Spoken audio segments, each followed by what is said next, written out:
by.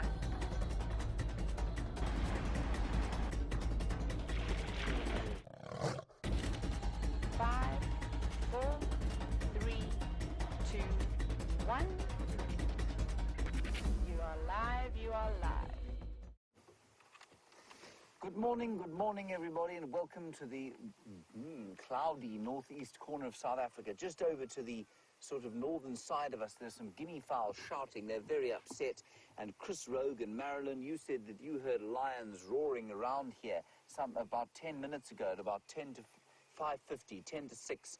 I can't see any lions at the moment, but you can see that it is still pretty dark, and those guinea fowl are very upset about something over there. You can hear them going.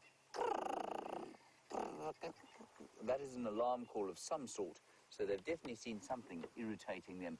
I did hear lions myself further off to the north, way up to the north, sort of well off this reserve, sometime during the course of the night. Anyway, we'll have a squiz around here and see what we can find. You're on a live safari. My name is James Henry. On camera today is Jean-Andre. There we go, that's his thumb. In the final control, we have Geraldine Cheesecake Kent being ably assisted, I think, by Louise today, if I'm not mistaken. It could also be Rebecca. It's Rebecca. I can never get that straight. And then on the other vehicle is Samuel Chevalier, and he's being filmed by David. They are shortly to be out, also probably heading down towards Karula, where she had her kill and her 2 babies yesterday. What a delightful Mother's Day gift she gave us yesterday by being so confiding with her 2 little youngsters. We're going to drive around here, see what we can find, and then we'll probably make our way down towards where the leopard was yesterday, give Sam a hand. He hasn't spent much time with those cubs, so he's going to try and spend some time with them this morning. Hopefully they're still there.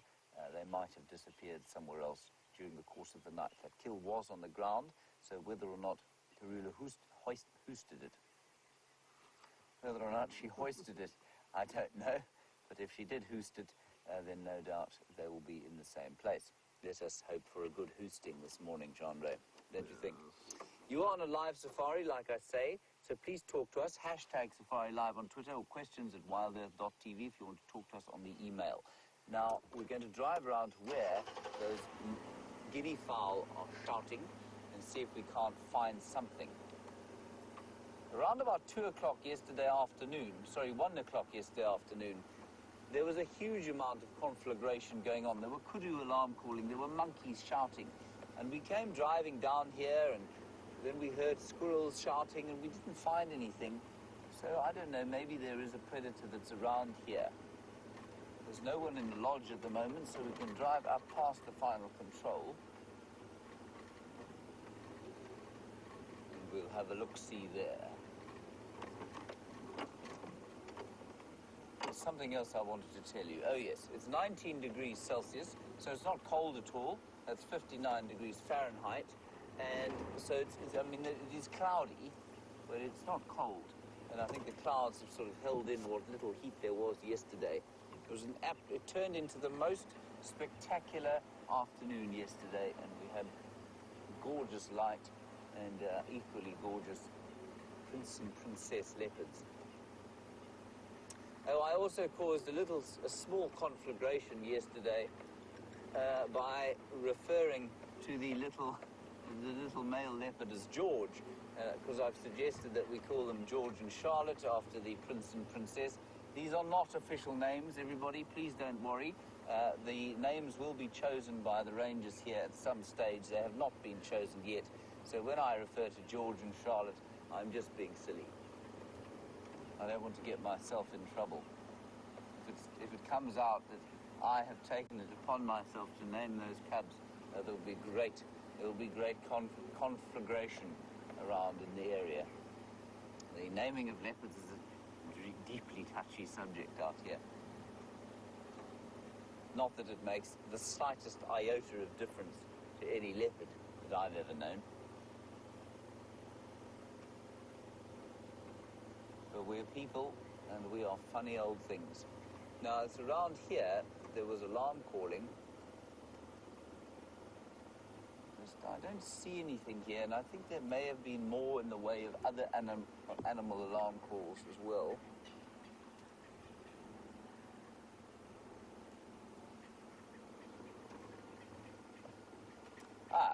Siberia Zumi, an experienced Zumi, to whom we are very grateful for the effort that is put into moving the camera around. You say, and listening, you reckon that the lions didn't sound like they were close to the camp, but maybe off to the east, maybe around Buffelshoek? Well, that was where we were sort of going to head, so I think we'll do that almost immediately. Good idea. Righty, we'll go up the sort of western side of the camp and then up towards Buffelshoek Dam and Buffelshoek. We're just going past the final control where you'll be able to greet Geraldine and Rebecca. So when I say now, everybody look left and wave. And now. There we are. There they are. Jerry says hello.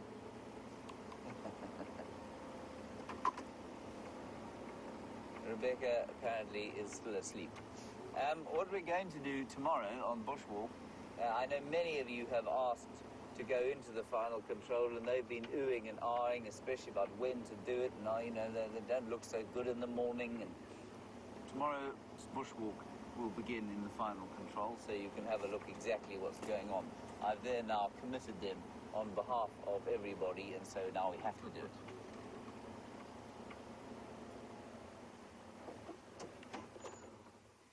There's a... what is that? This is a young nyala. It is a young nyala. Young nyala bull walking across the clearings. Always good to just stop and have a little listen before continuing. He looks distinctly unalarmed by the state of affairs this dawn. So I think we'll probably continue. He's got a friend in front of him, Gendre. You see that? They are friends. A young teenage romance going on there. Doesn't that fill your heart with warmth, Gendre? Remind you of a time when you were young and carefree? Butterflies in my stomach. Exactly. Yes. Saying ridiculously gormless things. She thinking, what an idiot. Certainly that's how it was for me. I'm not sure. I mean, you're obviously much smoother than I am. Quite so.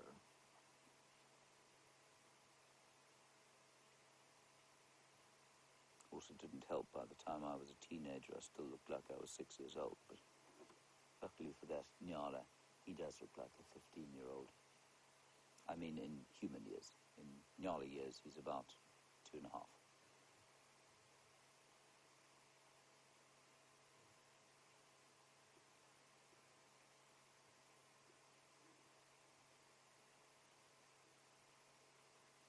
Right, so you can hear very little going on, and you find that on cloudy mornings like this, the dawn chorus tends to be fairly subdued. But what you can maybe hear is the sparrows. Toop, toop, toop. They're the first to come out, and then one or two drongos in the background.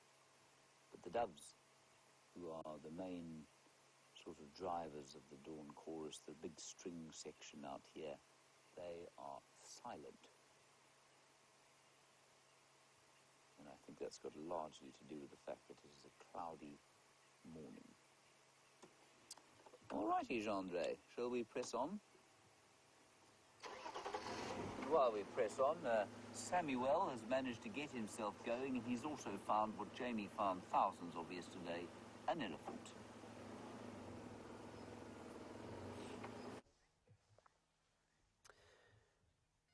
So we are sitting with an elephant this morning. There are clouds above us. It's fairly warm because it's trapping in that heat.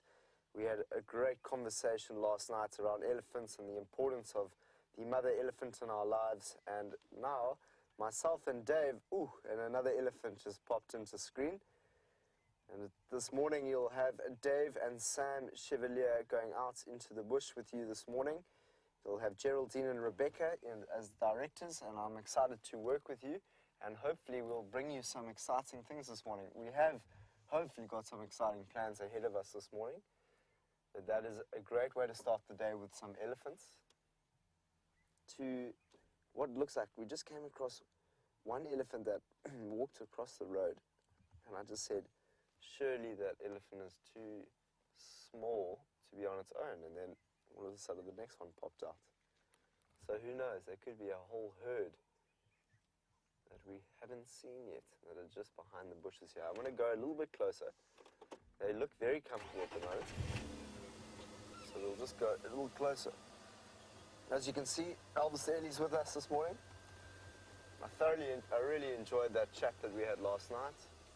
It's always nice to talk about the role of the mother in our lives. And it got me thinking lots about all those moments I've had in my life with mothers. Beautiful. Look at you this morning. Welcome to the day. Got a slight little spit of rain coming in. Doesn't seem to be too bad, but it's definitely quite prominent. Can you smell that, Dave? Something quite stinky just up ahead. Not sure what that could be. It looks like they're off browsing for the morning to see what foliage they might be able to come across. So that's how morning started, with some elephants. We are now on Weaver's Nest Road. I was told that you just saw some nyalas with James talking about young love. That's quite funny. I'm always surprised at how James can have such a great humour at 5 in the morning. There's a few more down there. We can't quite see them at the moment. Let me try and get into a position where we can.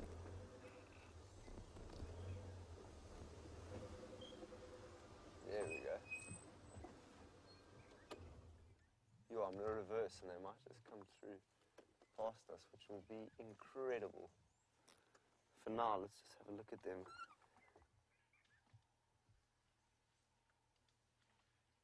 Beautiful breeding herd of elephants in the morning. Great way to start your Monday morning. Looks like that youngster could be suckling or just playing. Sometimes you find elephants just playing at the back. This way, playing at the back of other elephants. That elephant seemed to wait. There's a small one. Wow, there's a very, very small elephant in there.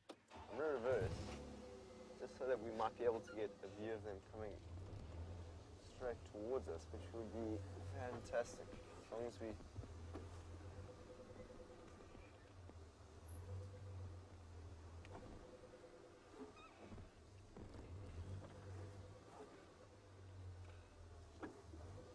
Okay, so if we sit still for a little bit... Oh, there's an elephant over there. So we've got one elephant there.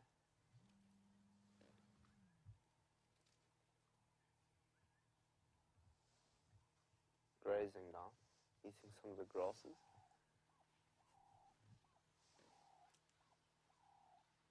And the rain is starting to come down quite significantly now. A little bit harder.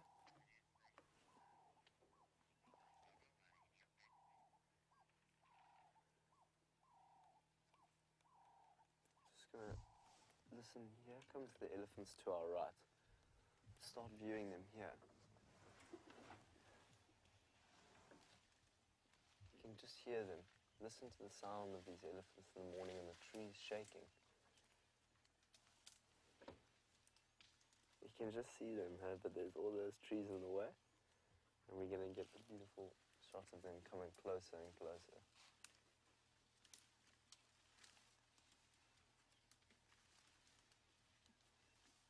So it's great that we are getting a few drips of rain this morning, as we will need it over the dry winter months that are to come in just a few weeks.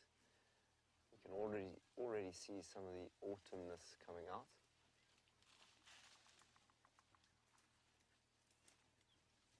Oh, here come the elephants.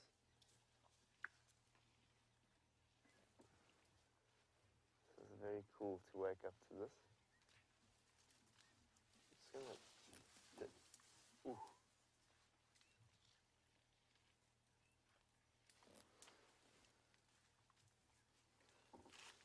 So it is coming down quite a lot stronger now. cool to be out here. This might just bring on the insects. So we'll have a morning of elephants and potentially some lovely insects that come out because of the rain.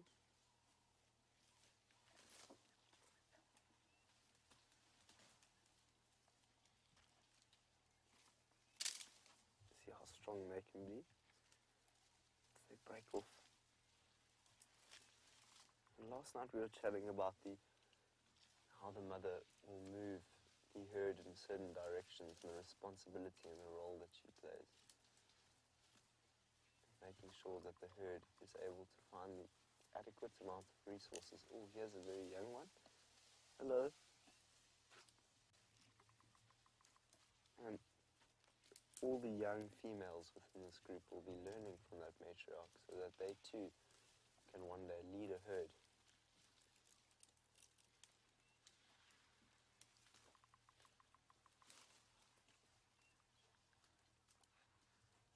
It's very cool to watch as we start our morning. So it seems that this is a rather large herd. As I can, in the distance, see a big elephant also coming.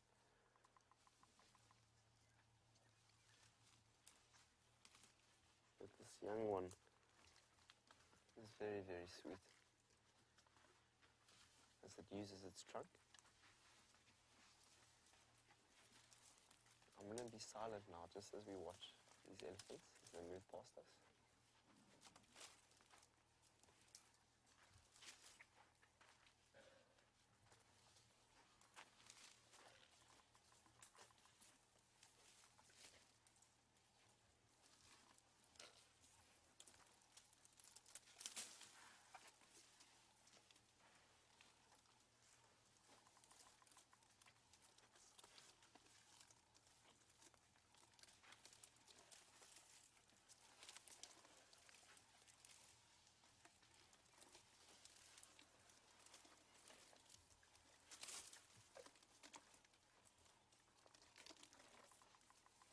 Look how close they've got to us now.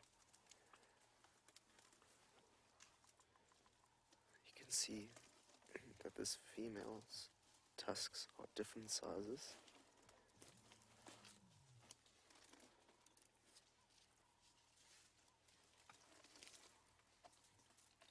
Look how she chews on that grass. She's eating from a buffalo thorn here.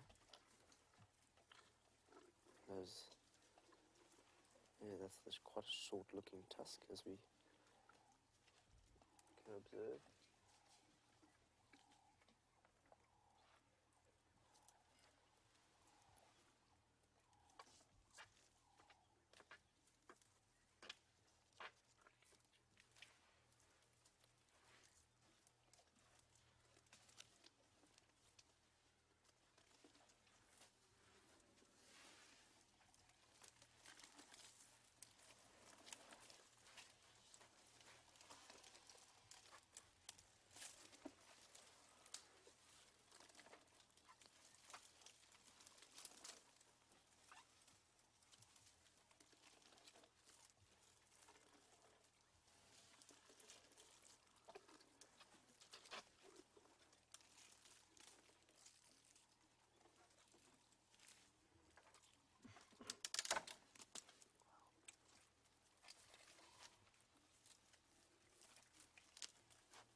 So we can quite clearly see the size comparison between the mother and the baby.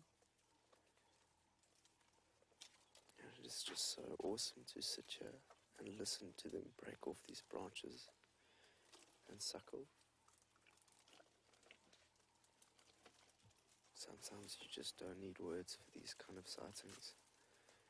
Observing them and their behavior is just incredible.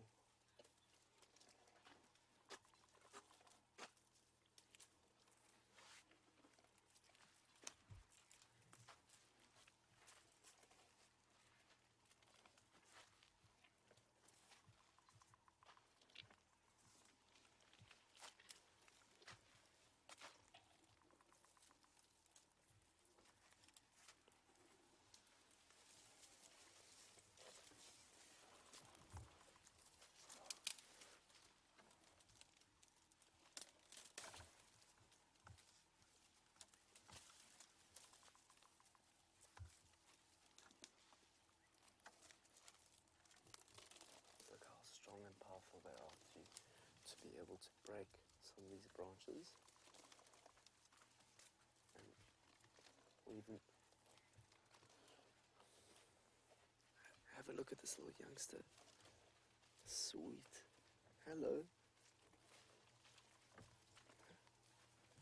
So we are in the middle of a huge breeding herd of elephants.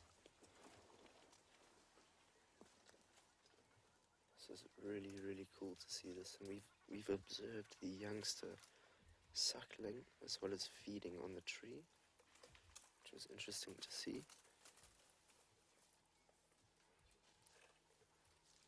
They are all around us. I can't explain how incredible this is.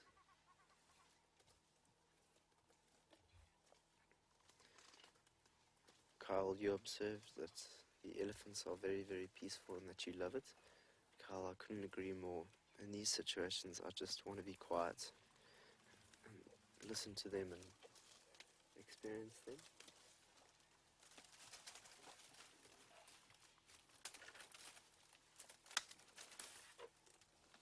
Very, very docile. You see, they're eating the buffalo thorn, so it's actually got quite a hook in the branch itself. So they're able to eat all types of leaves that don't have any thorns in it, and leaves that have significant thorns in it. So if you actually get a look at that.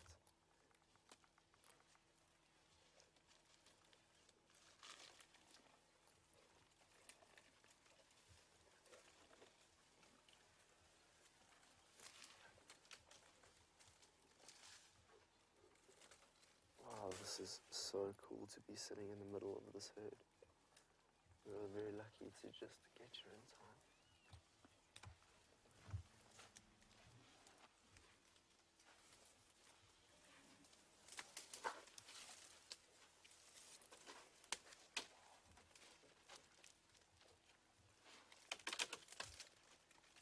Have a look at the suckle marks on the female. You can just see them now. She walks away. So she's going to be looking after youngsters. And this looks like a little teenager over here.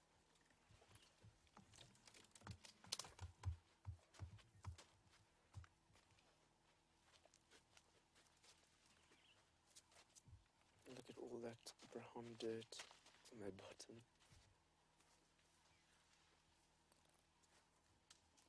So I think this could be the rear end of the herd that we are seeing now.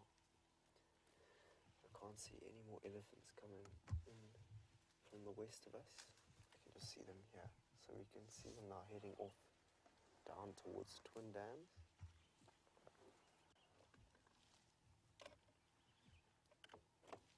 So we're reported on the radio.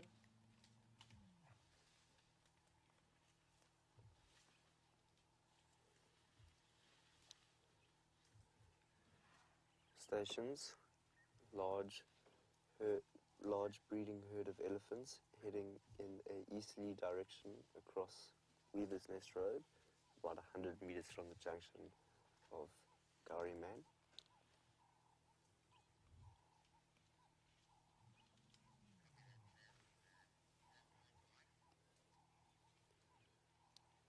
ahead, Mike.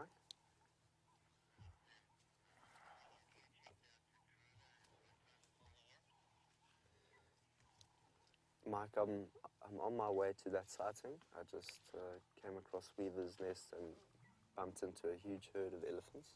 And so I'll make my way to that position now. What's your position?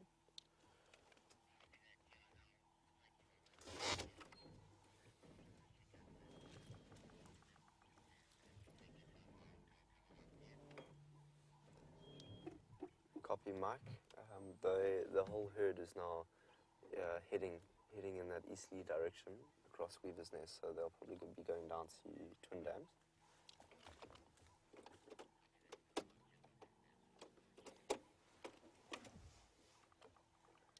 Copy, I'll let you know when I'm done.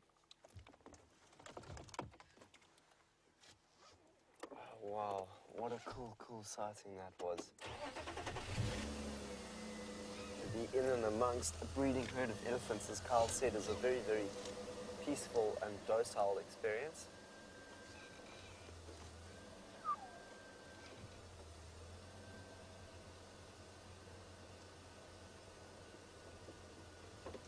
The dude.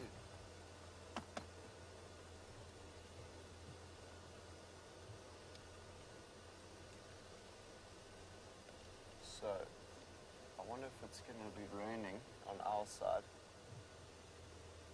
But I know we've got rain covers here, so we'll be able to cover ourselves up if it does begin to rain quite profusely. There goes that amazing breeding herd of elephants. What an experience, okay? It's not even like, it's about 6:10 in the morning and we've sat with about 40 elephants. There's the last one over here. Beautiful. Cheers, guys.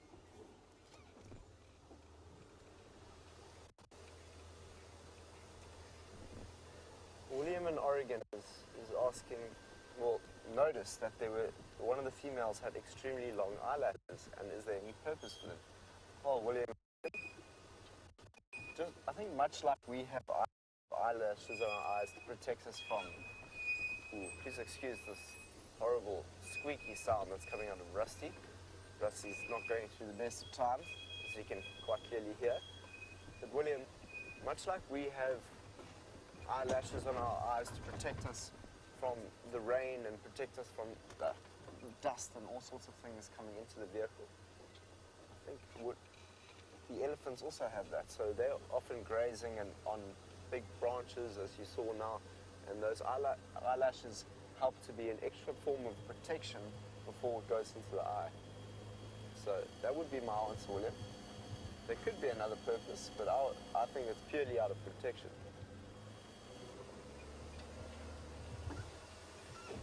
So we've had such an amazing sighting with those elephants, and I'd love to talk more about them a bit later, because I prefer to be silent during that sighting and to really experience the elephants as well as you can as well. So we'll talk a little bit more about them later, but for now, let's go and see how James is doing on the other side of Djuma.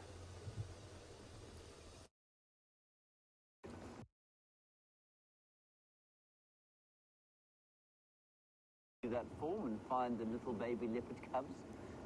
We are easing our way along the Bivelshoek cut line, and as you can see, I've been wetted slightly by some drizzle that is coming out of the sky. This is quite nice for the bush, of course, being a very dry spot. I don't think it can qualify quite as rain yet, but certainly there is a bit of drizzle coming out of my mouth, the drizzle coming out of the sky at the moment, and that's quite nice. Animal-wise, Chandra, we've seen nothing at all. No. So hopefully our luck will improve. No tracks of any lions going to and from here, so let's go to Bivelshoek Dam, as Siberia Zumi suggested, also because we know that the pregnant lioness was been there, and Sam had a very, very strong premonition that perhaps she gave birth yesterday, not on account of it being Mother's Day, but sort of by coincidence of it being Mother's Day yesterday. And she's been lying around Bivelshoek Dam looking very uncomfortably pregnant for some time. I thought she would have given birth sort of 2 days or so after she left the Pride, but she seems to be hanging around there on her own, still uncomfortably big and fat, and hasn't given birth yet. She might have given birth yesterday. We'll go and have a look. Now just remember, if she has given birth, we're not going to go sort of fossicking about for the newborn cubs. Often lions do move them though, and because lions are so confident, they will often move their cubs in front of vehicles. So, you know, you get those classic pictures of lionesses moving, walking with a cub in their mouths, and then they kind of take them to another spot. So we might be lucky with that sort of view, but we wouldn't actively go and search for her right just yet if we knew she had cubs. Also on account of the fact that there is nothing quite so terrifying in the world than being charged by an angry lioness who thinks you want to come and take her babies from her. In fact, it is a blood-curdling, bone-chilling experience.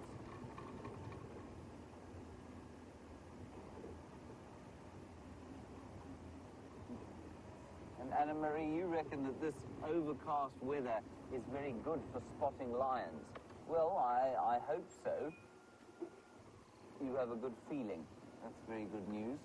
I don't have a particular premonition at this stage, but I'm hoping for some lions. I'm also hoping that the dear Queen has hoisted her impala and is still sitting where she was yesterday.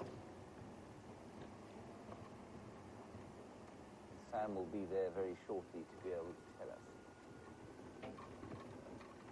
Right, the Buffelshoek Dam is just down here, so let's keep an eye out all around here, under the bushes, on the road, and we'll see if we can spot a lioness. Or indeed a male lion would do, don't you think, Andre? A male leopard would do as well, really. Plenty of buffalo tracks around here.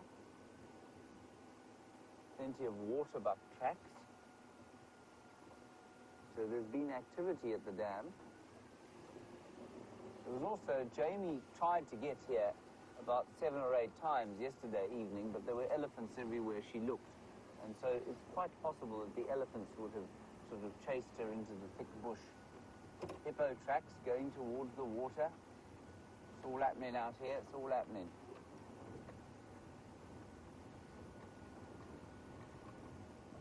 The water, you can see here that the landscape moves down towards where the dam is.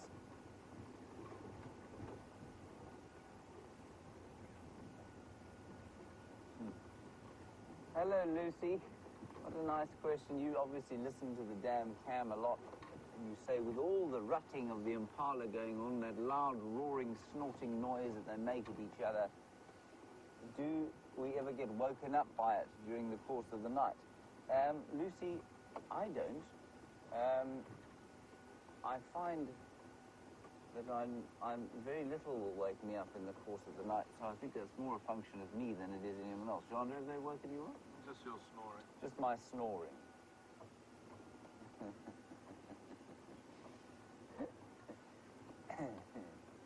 Right. There's a hippopotamus, Jandre. That's very good, Jandre. That's the first time you've got in the first insult. We'll see who gets in the last. Lucy, our camp is also in a sort of courtyard, and so much of the sound of the night actually doesn't filter into it. But yes, there have been incidents in various parts of the bush where I've lived that there has been noise of impala all through the night. And now, of course, is when they're actually mating. They're not just rutting at the moment. So there is a hippopotamus. Nice to see him here at Buffelshoek Dam. It might be Bob, the old bachelor of Buffelshoek. And what we're going to do is just scan the general vicinity of the tawny, well-camouflaged shape of a lioness, which I unsurprisingly do not see. I say unsurprisingly, as I think I used every piece of luck I ever had yesterday with the most incredible leopard sighting.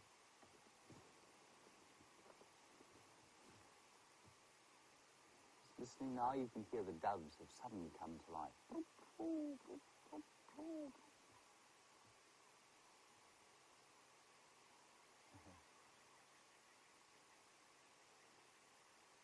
hippopotamus, of course, is not alone. This is Andre. He has the water version of the oxpecker on him. See that? And that, of course, is a serrated, hinged terrapin. The terrapin that lives in these large bodies of water. And he's just hoping for a few rays of sun. And of course there are no rays of sun yet, and I'm not sure that there are going to be any today. A terrapin, of course, is what we call ectothermic, traditionally sort of cold-blooded, which means that in order for his sort of metabolism to work as effectively as possible, he needs to try and get some warmth from the outside world. And so that's why I suspect the hippopotamus is a good place for him to sit, because he will be able to absorb some of the hippopotamus's warmth. And the hippo, of course, is a mammal, and so will maintain a body temperature somewhere between 36 and 40 degrees. That's quite a clever strategy, actually, if you're a terrapin. I imagine it must be like having something sort of walking over your back and tickling you, don't you think, Andre? Sometimes when the flies get really bad, I give up worrying about them and just sort of pretend that they are, you know, sort of a sophisticated method of tickling that has been provided. Look at this tickling. Yellow lead-billed hornbill has flown right in here and landed right next to us. I saw him coming from miles away. I didn't think he'd land here. Isn't that nice?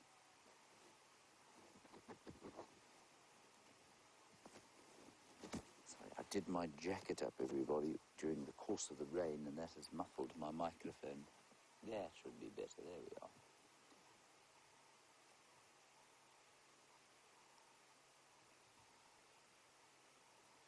And there's some Birchall's starlings in the same tree. Well, one Birchall's starling in the same tree. You can hear a white-browed scrub robin off to the side.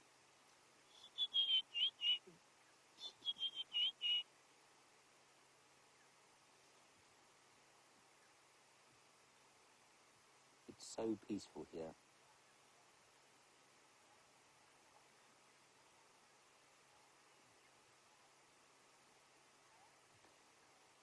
Elaine, a nice one from you, and I think it depends very much on the animal. So it's cooler today than it might be. Well, it's not. It's not cooler than it would have been on a less cloudy day. It's quite a lot warmer. It's probably about 5 degrees warmer, but it's going to stay probably around this temperature for the course of the day. And Elaine, your question is that going to make a difference to the behavior of the animals? Will they be slightly less lethargic than they would be otherwise? And the answer is probably yes for leopards and lions and possibly the hyenas as well. But for the rest of the animals, you'll find, for example, buffalo will huddle in weather like this. So normally on an early cool morning, they'd go off and try and find something to eat. And then during the heat of the day, they'll huddle together. At least not huddle together, they'll lie down in the shade. But in the coolth of a day like this, they will lie together. They'll sort of cuddle up. And so while the morning feels warmer, the rest of the day will feel chilly. And I think you'll find that the animals, while not lethargic, are certainly not that mobile. They don't move around a great deal more, but the cats will perhaps a little bit more, especially the leopards.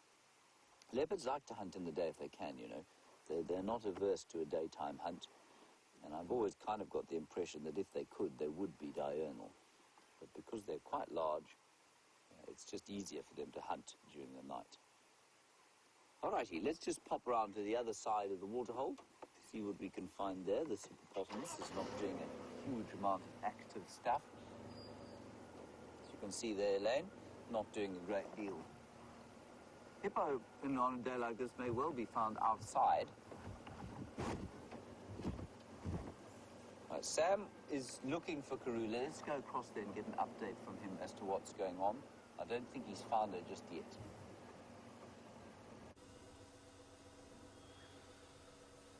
Well, so we're at the last place where Karula was seen with her cubs, and I'm just looking at tracks now. It doesn't look like she's here myself and Dave have had a look, but we're just going to go back and see if we can find if any tracks have passed or crossed over out over Gowrie Main. So we're just looking for some tracks.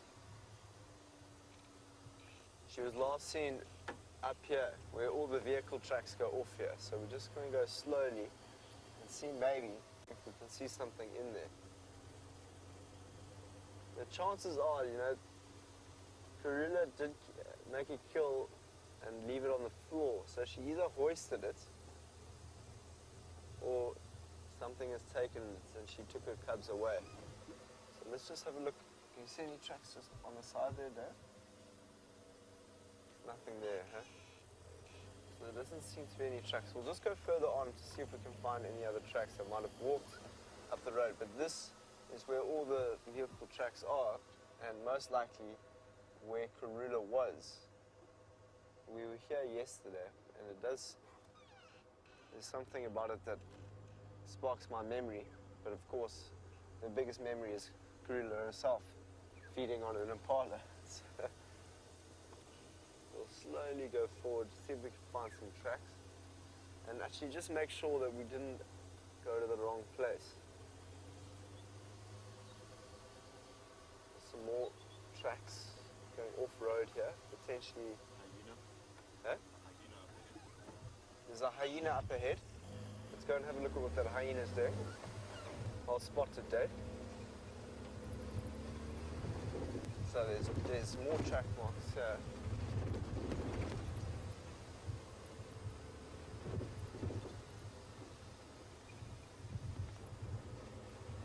Let's try and spot where that hyena just left to.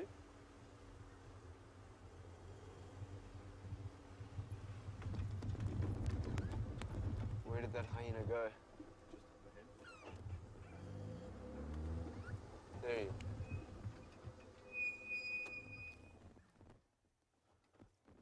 So I just saw him go out into the thicket there.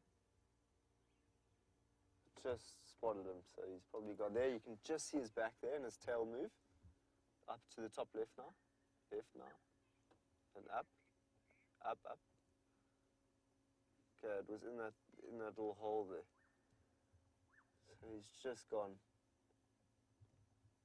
That's interesting. Why was there a hyena? If there was a hyena here, very well something could have happened last night. And he's moving in that direction, so potentially something's just around the corner there. I'm just going to investigate the scene over here because there is some track marks that are leading off here. So that potentially could have been the spot where Karula came off. I'm just going to look to see in the distance if there are any track marks on the road. Doesn't seem like there is. I really hope she's okay wherever she is with her cubs. Seeing a hyena does worry me though. I'm not going to go off into that thicket to go and see what that hyena was doing until we can confirm that there's nothing over here. But it's a very good chance that the hyenas have dragged that impala kill just on the back there and are slowly feeding on it.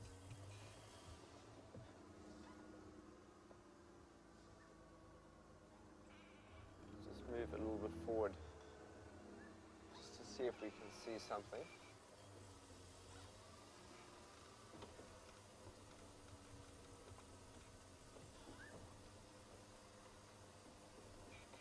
Doesn't look like we can see anything at the moment. I can tell you that if Karula was here and she saw that hyena that just jumped through the road there, she would have definitely reacted to that. Either try to climb the tree with her kill, get her cubs out the way, or she's just not here anymore. So a whole night's we've just been through a whole night. So anything could have happened over the 12 hours that we were sleeping.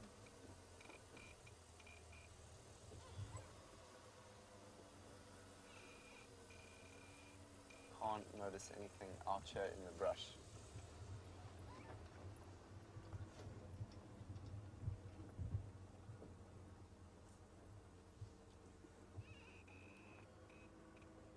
Very curious to go and see what that hyena was doing though.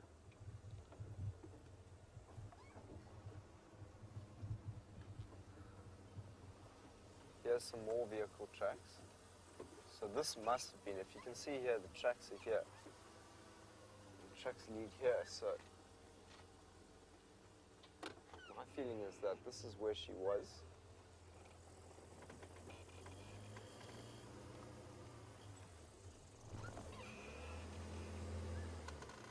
And now, I'm just trying to determine whether there's any sign of a kill around this area. There's definitely no smell of one. And those hyenas have the most incredible scent. They can smell things that have died from distances away. So I'm not surprised that that hyena, what we just saw was a hyena.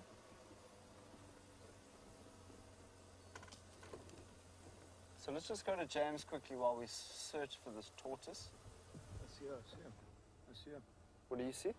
Karula. There's Karula, well spotted, Dave. There goes Karula off into the distance there. So we've just found her. Where's she going? What's going on? Well done. Okay, so Karula is around. Well done. Okay, we're going to very slowly go around. She looks like she's gone in the direction of that hyena. This makes me quite nervous. I'm going to turn around and see if we can get another spot. I know exactly which way she would have gone.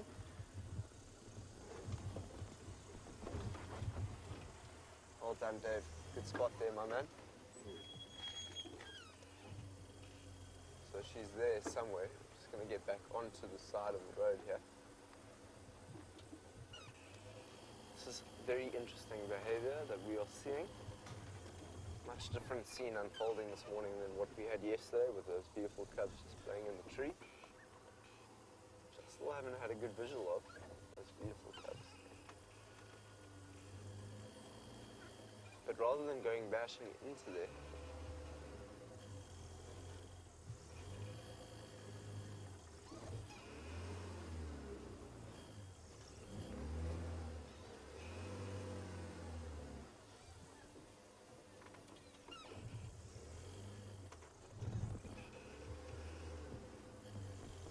so my feeling is that I'm getting at the moment is that we need to stay here. So when I say feelings of nervousness, what I mean is the feelings of not going into the bush and evading the situation, whatever is going on in there. That is my feeling. So we're just going to sit here and kind of see if we can find Karula or the hyena from this distance rather than going bashing in there.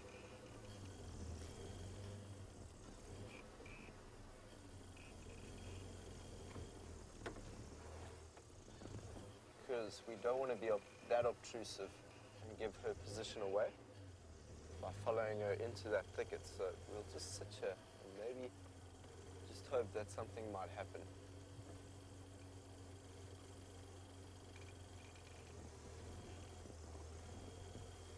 Well, not something might happen, that she might come out of that thicket safely. Hopefully she's up a tree somewhere down there.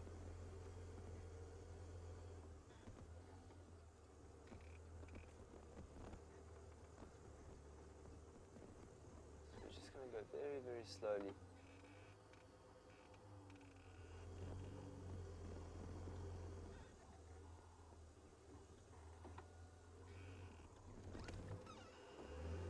Can't see anything for the time being. So she just slinked off into the distance there, but she wasn't going slowly as if she was relaxed. Did you notice that, Dave? Yeah. That she moved quite quickly into that thicket.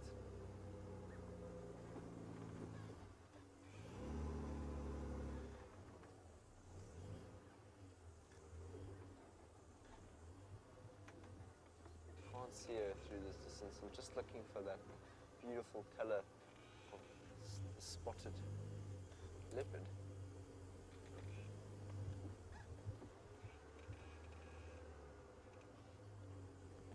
Dave, you just got a lot of congratulations for your spotting skills. Well done, Dave. So we're just going to link through to James while we see if we can find anything coming out of the brush here. Let's go and see how James is doing. I think he's with a tortoise.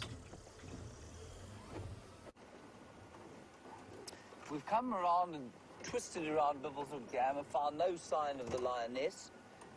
I am reticent to go wandering into the bush here without some sort of concrete tracks. So I think we'll just drive around a little bit more and then head towards Cheetah Cut Line. And I believe Sam linked to our tortoise, which I'm afraid has moved off. Despite their seeming incapability of moving with any speed, the tortoise we were watching did move away with some speed. It was a speak-tinged tortoise, and it's just come, the only reason we've seen it is because of the moisture in the air, and I've no doubt it's emerged from a termite mound where they live. They sort of burrow into termite mounds and then go dormant. And they estivate there while there's no water, and then when the water comes, they kind of reverse out of the termite mounds and they go off. And I think that's precisely what that little chap was. There were some lions seen on Torchwood, which of course we can't go into, but that may have been what was calling. It's the male and the female who seem to be mating at the moment. I don't know that they would have been calling, so I don't know who was. But it could have been, I mean, it could have been the rest of the Nkuhumas, it could have been one or two of the Birminghams coming through here, who knows. I don't think that lioness who was about to give birth would have been calling either.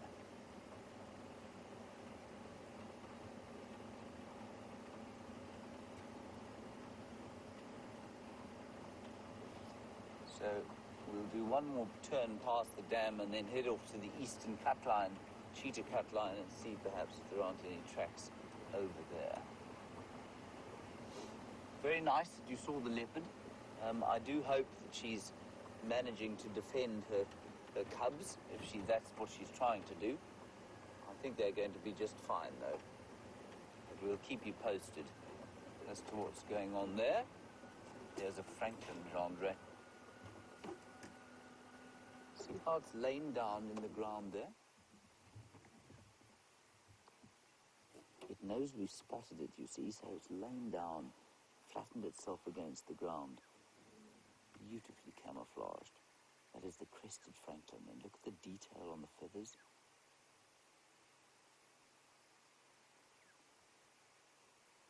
The eye watching us. Not sure what we want.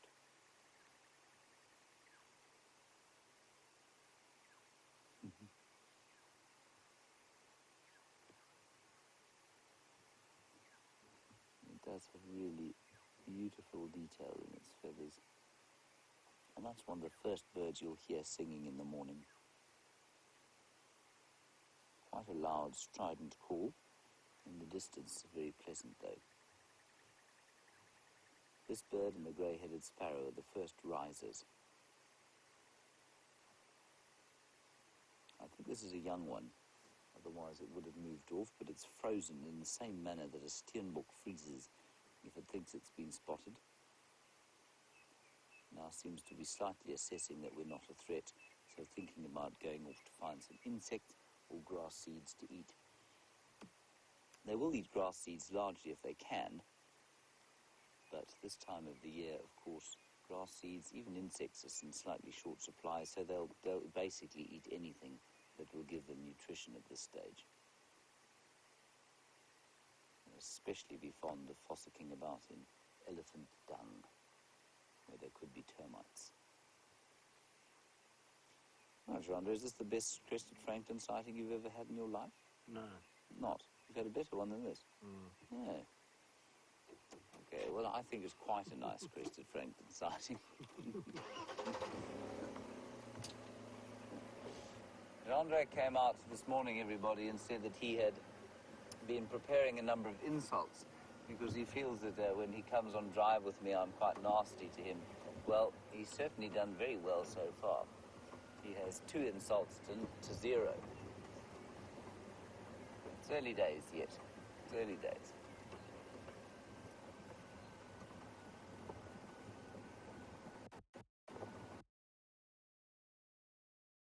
A very nice question from you.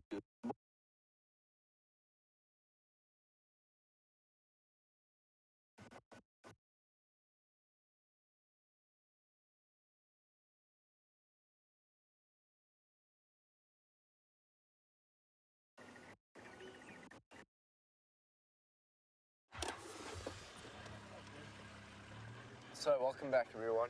The rain's starting to come down a little bit more. Karula's gone into the thicket here. Looks like they've just seen something. Hold on 1 second, we're gonna reverse. Got another team out here.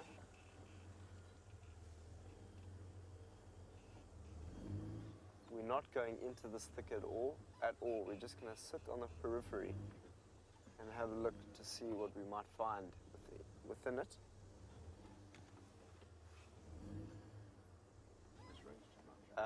We're starting to experience far too much rain right now, so we're gonna have to cover up from the rain. So I'll just get hold of Geraldine, if you copy. We're getting way too much rain at the moment. Let's put a cover on. We're gonna have to close up the camera now as the rain is coming down.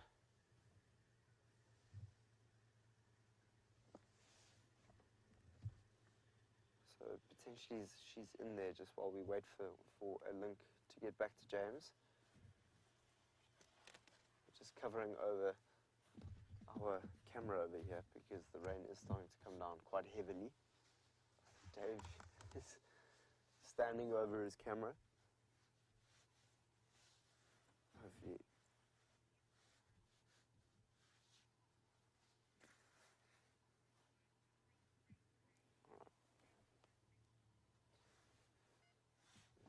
So we're actually experiencing a lot of rain, so we're just going to have to go into a rain delay and hopefully come back to you in a couple of minutes, half an hour or so.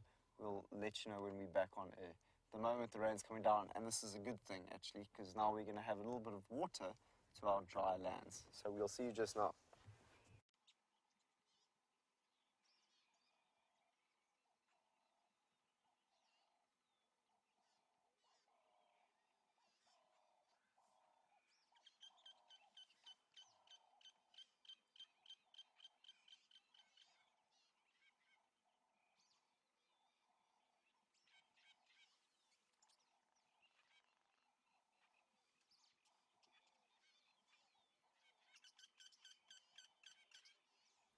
Hello everyone. Being out in the bush and being out there live has its technical challenges. We're experiencing some of that now and are working on it as fast as possible to get it sorted and get you back in the vehicle with us.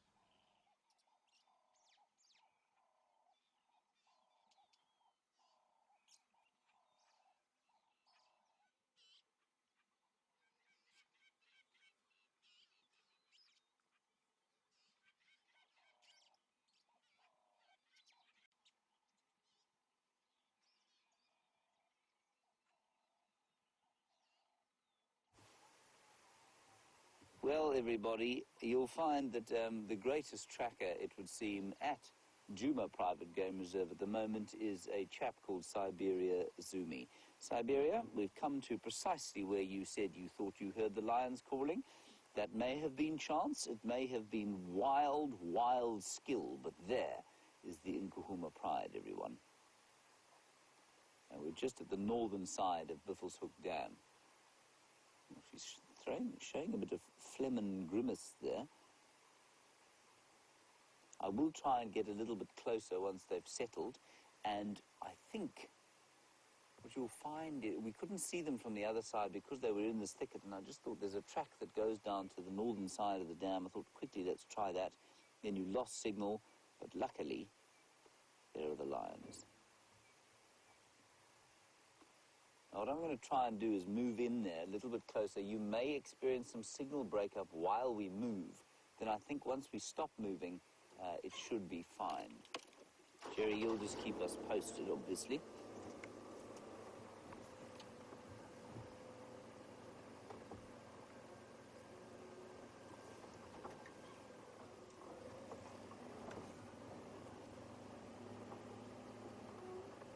They seem to be moving up and out of here.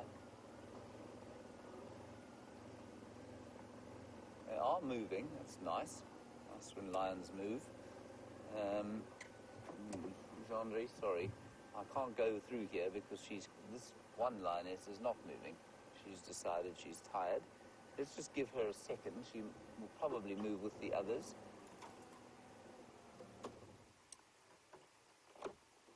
going to call this in on the radio. Stations located 3 members of the Djuma Pride, northern side of Buffelshoek Dam. Here comes the other one, just around the side of us. Go safely, Mr. Andre.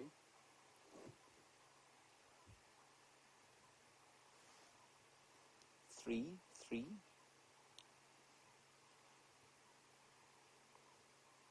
So the other female is definitely off mating at Torchwood.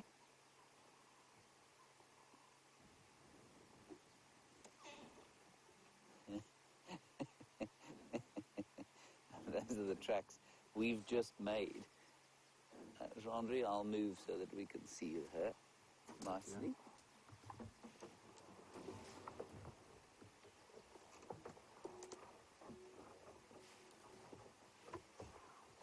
I've now lodged us on a zebra wood.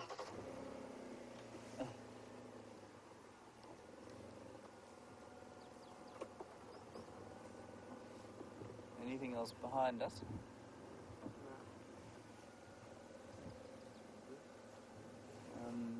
What I'm going to do is stop here, Jean. I know it's not the best position in the universe.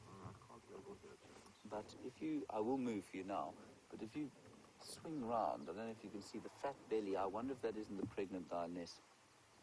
You can see that very, very distended belly there. Now, as we were driving in here, we had a question about possible breech births, and do animals experience birthing difficulties like we do? And the answer is yes, they do, certainly, Sandy. They certainly do. Whether that's going on here, I'm not sure. All right, let me move so that Jean-Ray has a bit more of a decent picture. We'll go round to the front of this lioness. Go ahead, Mike.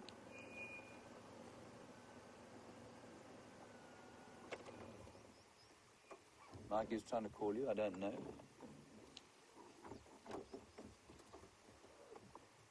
There we go.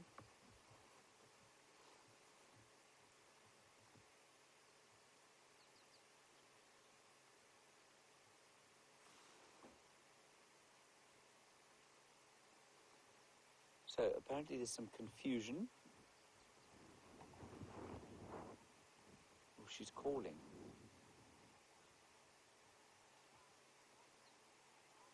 Oh, right, now a couple of you are confused. Sorry, Sam linked away to a rain delay. That rain delay was brought about by the fact that, well, firstly, he and I are very far removed from each other. Secondly, he's got the new camera, which is not waterproof. We've got a semi-rainproof camera, so we can film in slightly wetter conditions. So that's why he had to close off. He didn't link straight to us because we, of course, lost signal, which we now have. He's running for home to see if he can't either get another camera or put a cover over the camera that he's currently got. And then they'll head back into that area where they had Karula earlier on.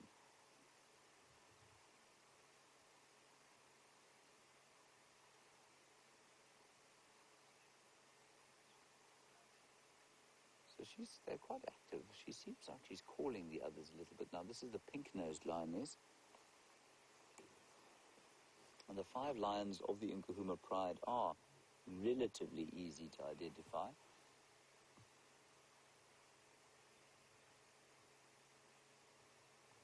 There's quite a lot of pregnancy in this pride, everyone.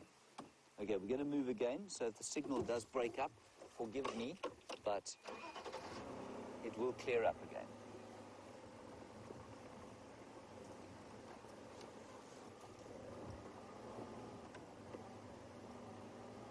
So we seem to be okay so far. There we go. We'll ease our way up in here.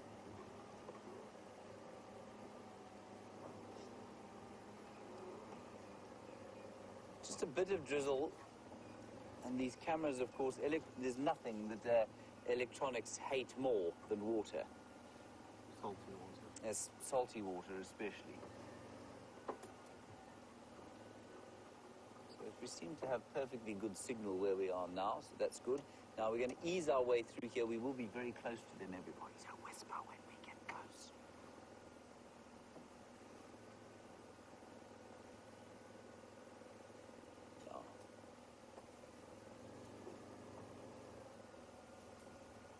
when, Jean-Marie?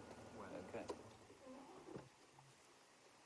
Right, so this lioness on this one here, who's just walked up here, not that one, that one is clearly younger than the one who is breathing very heavily on her left-hand side, and she looks very, as Sam said yesterday, very pregnant.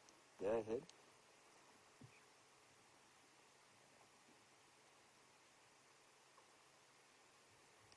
No rain? Oof, look at that belly.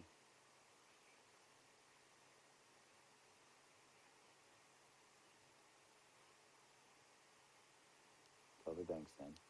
He's just saying it is raining very badly where he is, everyone. Eesh, look at the veins popping out there.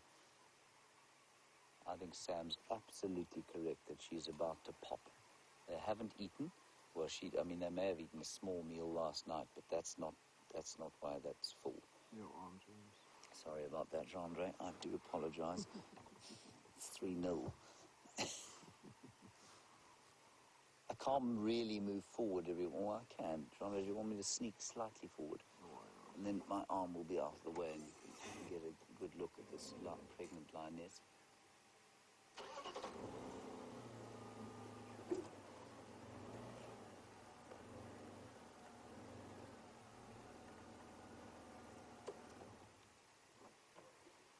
I think she looks very uncomfortable. I think she looks irritated. I don't blame her. There's blood just between her ears. You see that, Jean-Marie? Just behind the back left ear.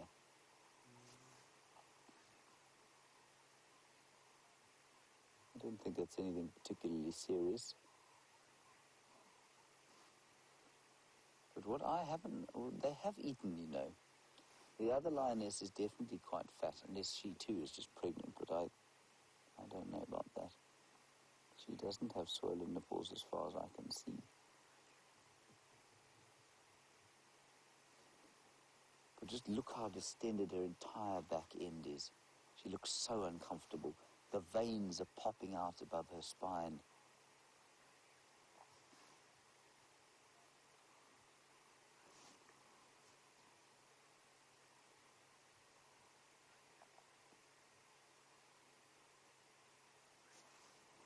And I mean, as you all know, you've seen lions before. You've seen them in these sorts of situations, and you've seen how soundly they sleep. Ooh, look at that.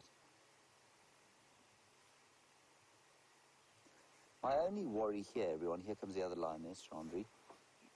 My only worry here, I think they have eaten, is that distended belly is so very distended, and she's been uncomfortable, I think, for a while.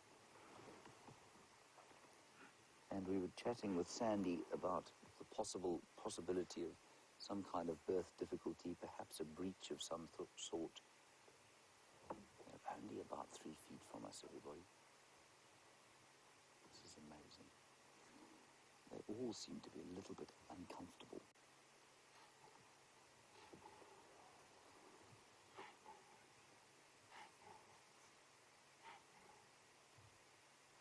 And she's got the sniffles. She's also got swollen nipples and a fat belly, but nothing like her sister. So Sandy, let's just get back into it. Do animals get breech birth? Yes, they do, absolutely. We know that especially domestic cattle will go into breech. I don't know if there is a genetic component to female animals sort of being more typically prone to breech births. If there is, there's a tick, by the way, just sort of stuck in there next to the exposed skin of the swollen nipple there. Sandy, I don't know if there's a genetic component. If there is a genetic component, you'll find that it has been bred out of wild populations. And it would have been bred out by wild populations simply by the fact that those who do have a genetic predisposition to a breech birth obviously won't successfully give birth. But in animals like human beings, of course, where we have doctors, we've got maintained all sorts of maladies and things in our human population where we which wouldn't have survived if we didn't have the help of medical care. Now, something like a lion, they give birth to very small babies, remember. And so unlike an impala, if an impala was in breach, for example, it would be almost impossible. I think it is impossible for them to actually give birth. But for a lioness, if one of the cubs is in breach, I'm not sure that it would be impossible for them to give birth. I don't know for sure. But remember, they're only going to be about that big when they're born. So, what's that, John? They're about 20 centimeters long, about 8 inches long when they're born. So, whether that's in breach or not, I don't think it would be impossible. They might not live through a breech birth, but I don't think that it would necessarily be nearly as damaging to the mother or the cubs as it would for, say, a herbivore like an impala, which is proportionately far, far larger than it is in predators.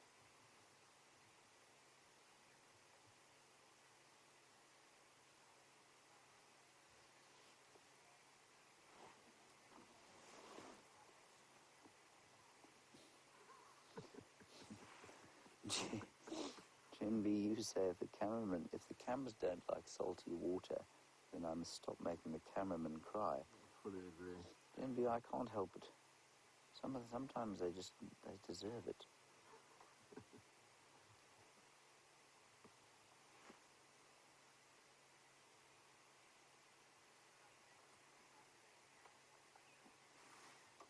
No, look, it's coming here.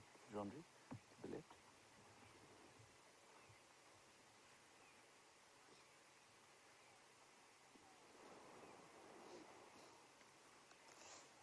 Oh, Maggie, what a lovely question, especially in the wake of Mother's Day yesterday. You want to know, do I think that the animals know when they're pregnant or not?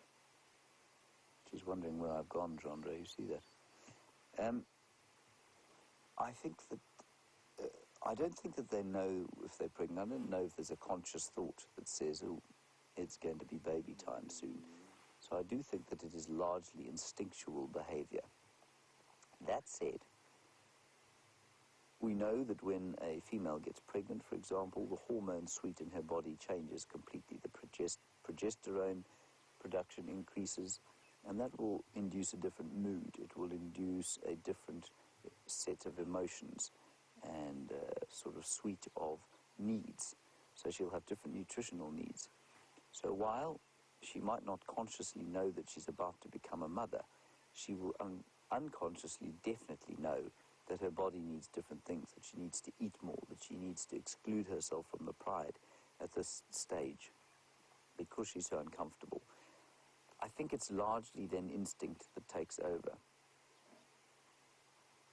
But so much of the behavior that we've attributed to animals over the years has been put down to instinct, and slowly that kind of thought that animals are almost completely sort of automatic slaves to their genetics, if you like, that they act entirely on instinct. Slowly that's been broken down. We know that animals feel emotion now. There's no question about it. We know that they're capable of learning. We know that their communication systems are a lot more complex than we ever thought they were, and they probably are a lot more complex than we even think they are today. So it wouldn't surprise me that if one day we're able to speak lion, and I do mean that slightly facetiously, but if one day we're not able to understand animals better, we don't realize that, yes, they do know that they're going to become mothers, that they do know that they're pregnant, and that the sort of suite of emotions and feelings that they have in their bodies, that they don't attach that to actual motherhood. Look at the way that plant is blowing as she exhales onto it. But you can see they're all quite fat-bellied. And so I do think they've eaten something. Now, where is lioness number 5? There's the slightly spotty-nosed one. There is the very heavily pregnant one. Amber Eyes is in Torchwood with her friend, in inverted commas. Somebody called it on the radio as a honeymoon couple recently. And where is the 5th is what I want to know, because I thought that the three were together and the one pregnant one had sort of gone off on her own. So I don't know where the other one is. You might find that there are two of them that are about to give birth.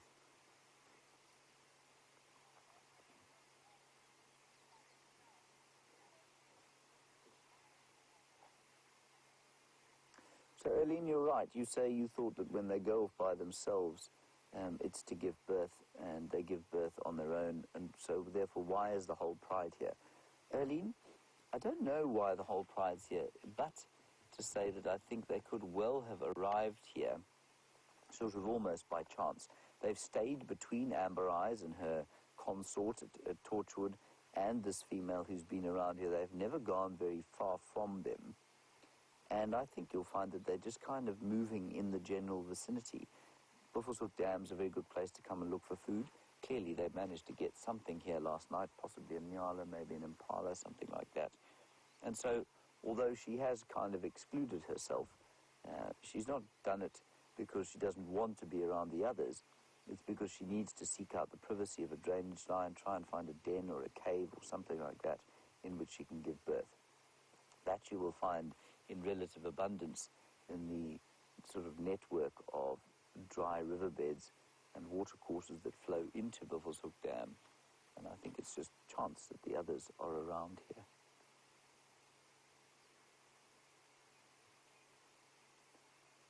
So that is the three lionesses.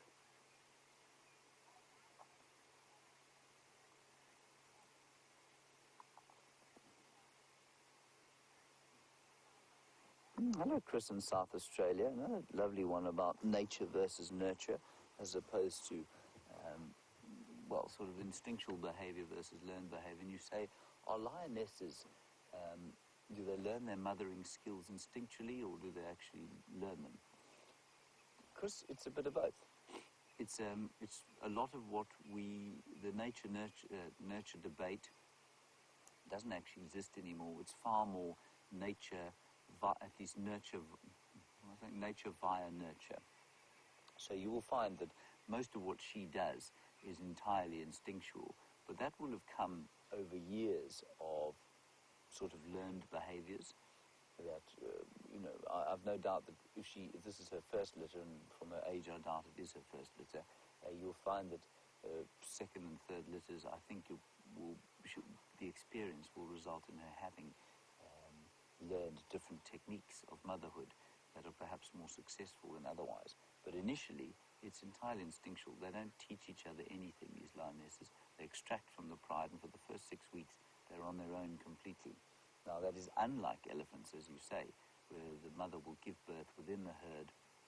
The herd treats it as a great celebration of activity, and what happens is that, yes, it's a bit like with human beings. There does seem to be some sort of mentorship from older females, and there's so many parallels with elephants and human beings, not so much with the lions. So I think you'll find that what's going on here is almost entirely instinctual.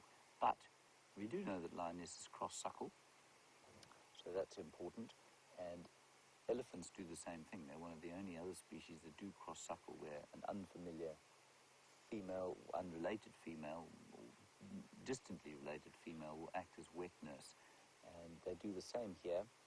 But like I say, for the first 6 weeks, those cubs are with their mother only. Jean-Andre has got himself dressed up. I don't know if you've seen the movie Braveheart, but there's that chap who's got leprosy in it, and Jean basically dressed himself up like that. He's covered his nose. Jean-Andre, is there a reason for that? Yes. What is it? Condensation on the viewfinder, and I can't see your less than beautiful face when I breathe. I'm going to take you a picture of Jean-Andre, everybody. I shan't film it, James. You will. I shan't. Look at the lion, James. She's moving. No, she's not. She's cuddling herself. It's very cute. It is actually quite cute.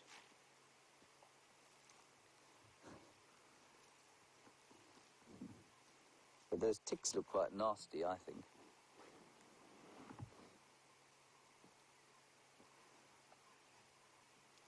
Chandra, don't be a spoil sport. Come on. Put your thing up.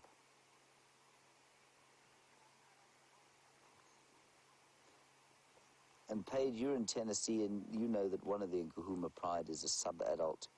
I think we can stop calling her a sub-adult now, Paige. You want to know if she's able or not to mate, if she's old enough to mate. I think she certainly is, yes. 2.5 years they're able to mate, and that one, I think, is probably pushing 3 years now. And although she's definitely smaller than the others, I think sub-adult is she's probably, we can consider her an adult at this stage. She's not pushing 3 years, I'm talking nonsense. I think she's actually only, what is she now? She must be about 2.5.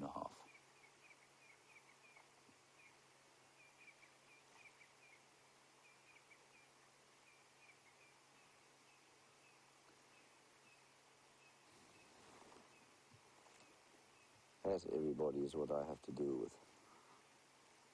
Feather away, James, out of focus. Thank you. There we go. You see, he looks like a gangster, actually. Isn't that lovely?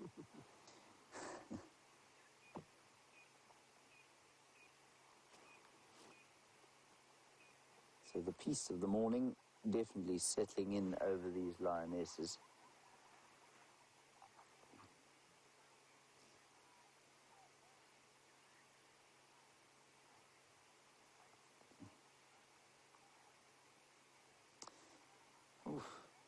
Another lovely question from Deborah, armchair traveller. You want to know if there are lionesses in a pride who want to give birth or who are about to give birth together, as there may well be in this pride, or, you know, at the same time. Will they go off together, or will they still exclude themselves? I think you'll find that they'll largely exclude themselves. I think that time alone is an instinctual need that they have. I think they might join up a bit sooner than they would otherwise. So in theory, the books will tell you that they will introduce the cubs to the pride at about 6 weeks. You might find that two lionesses who give birth in a similar area might introduce their cubs to each other sort of maybe 3 or 4 weeks in, as opposed to after 6 weeks. So I still think that they will give birth alone, though. I think that kind of need to be hidden, to find a secret place that... Obviously, two lionesses are going to attract the attentions of other predators far more than just one lioness, and I think that's why they extract themselves on their own. But yes, they probably come together a bit sooner if they give birth at the same time. Now, what Jana is pointing at there, I'm not sure if it's inadvertent or not, where you can see that fly that's just flown off. All of these lionesses seem to have these, what we think are sort of nodules on their elbows from TB, from bovine tuberculosis. It's not surprising. I'm not convinced it makes a huge difference to the length of, or the longevity of these lionesses, but it does mean that they are carrying bovine tuberculosis, and should they become nutritionally strained, then that disease could take hold. But that is quite interesting. And I think you'll probably find that the babies will be born with it, I think through the amniotic fluid. If I'm not mistaken, it's possible for them to get the bovine tuberculosis. She's so uncomfortable.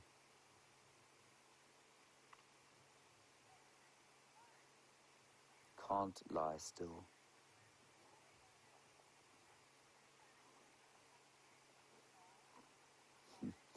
Lauren, you want to see if her tummy's moving. You say, do they move? The cubs move around in the womb, or do they just sleep? They definitely move around, Lauren. I'm just not sure we'd see it, especially if she's had a large meal last night. But yes, they will certainly move around. She's covered in all sorts of ectoparasites, isn't she? Flies and ticks. She's also, I mean, she's big. I think she's bigger than the other two. You can see the musculature there in her shoulders. Quite apart from the fact that she's got a distended belly from a large meal and the need to give birth. She's powerfully built. Look at her shoulders. She's so uncomfortable. And I can't remember the veins popping out of her back like that. That doesn't look familiar to me. It's possible that they were there always. But I think there's a huge amount of blood being pumped to that region of her body in preparation. I may be talking absolute nonsense, but I think that's what's going on.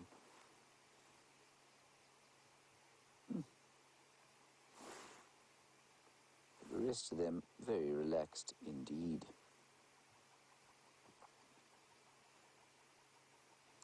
I think we should sit here another 10 minutes, everyone, and then I think maybe we should head down. I'm not sure if Sam's going to get mobile again with that camera, but I don't want to let things completely unravel down south where Karula was, and so I think we'll try and head down there and just see if we can't understand what's going on there. In fact, I'm quite tempted to do that now, Jerry, unless there are a vast number of inquiries as to these flat cats. What do you say we press on? Right. Let's head back. Let's head down to the south and see if we can find the other cat. Would you like that, Jean-Andre? It's called comic timing. Much more yours than mine. Okay, Lionesses, good luck, old girl. I hope that everything goes well with you. We shall watch your progress with great enthusiasm. See you later. Sorry, we're just leaving. As you were.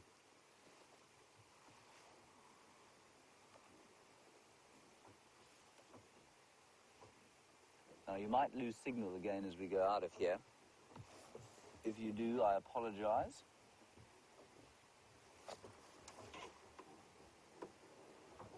Lewis, you're in New York and you say, could she be pregnant with 3 or maybe even 4 babies? She could be pregnant with up to 6, Lewis.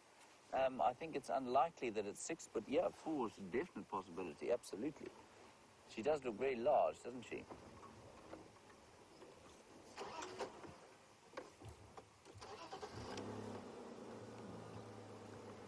I wonder what they killed here last night.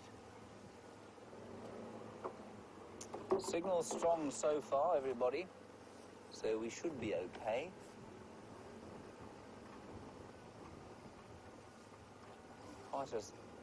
Quite a thing that we've seen both the cats, of course, today. It'll be quite a thing if I'm able to see both at the same time. Wouldn't that be nice, Andre? Have you seen Karula's cups? Yeah. You have? Yesterday we all saw them. Yesterday we all saw them, but you haven't filmed them yet. First to film them. Oh, you were the first to film them. Okay, I'm so sorry. I was trying to be nice to you there. That will end immediately.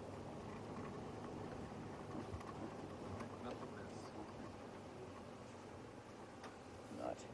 We're still okay with rain here.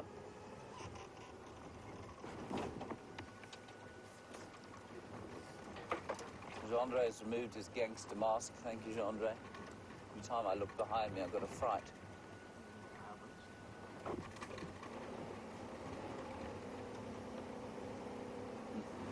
I was watching, everybody, last night, The Jungle Book.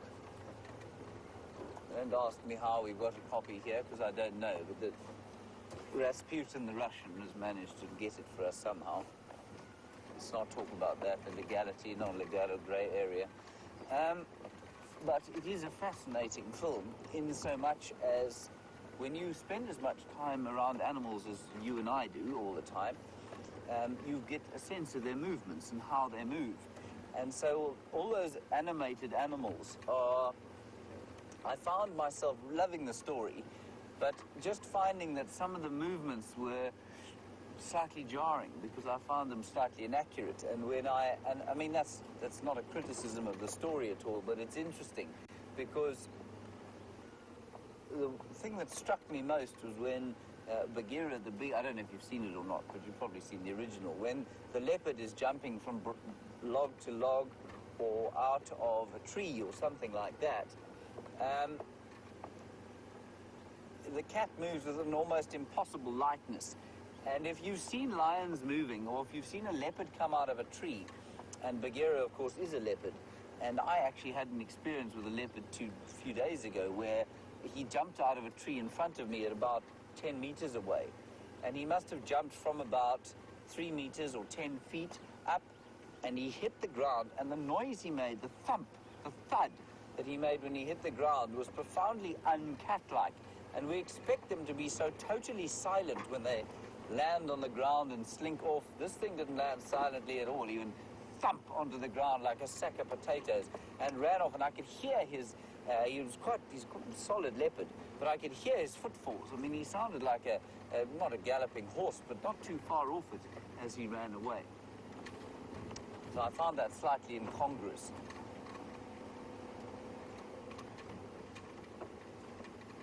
Anyway, if you haven't seen it, do yourself a favor. It's good fun.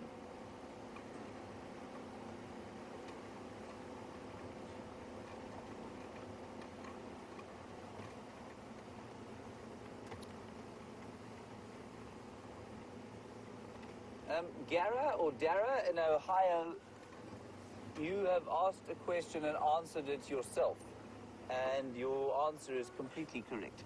You say, would these cubs have a greater chance of survival now that they live out here and the Birmingham boys have just taken over and impregnated these females? Will they have a higher chance of survival? Yes, they will. You always want, if you're a cub, to be born to the new coalition coming in. You don't want to be the second batch of cubs born to that coalition to the same lioness. So, for example, that lioness could give birth in the next few days. When she comes back into estrus, she will be 2 years from now. 2.5 years. Now, the chances are, of course, that those Birmingham boys, although they're quite young, so this might be an exception, but quite often, coalitions of males don't hold territory for longer than 2.5 to 3 years. And so when she comes into estrus again, produces more cubs, those cubs will struggle to make it to a year before the next coalition comes in. And if cubs are under a year old, they'll almost certainly be killed by an incoming coalition. So she's probably got 2 litters to give to the Birmingham boys, but after that, it's very risky business for her to sort of be impregnated by the Birminghams again. That'll be 6 years from now. They'll be pushing 10, which will be round about the time. Well, in fact, they'll be pushing 11. And that's going to be, it's highly likely that they won't last that long. Not because of any deficiencies of theirs, but just because that tends to be how it goes out here. The Majungalan have now been in charge at Londolozi, and or the western sector of the Sabi Sands, for 6 years, 10 years. I left 5 years, 5 or 6 years. That's quite a long time. They're starting to, it looks like, to come to the end of their tenure. They're still very much in charge in the western sector, but I think we're a very large coalition of younger bucks to come in. They'd struggled to maintain their territory. So they've been in charge, as far as I'm aware, since sort of mid-2010. So it's, 6 years now. The guys that came before them, the Mapojos, they didn't last longer than 2 years, 2-3 years.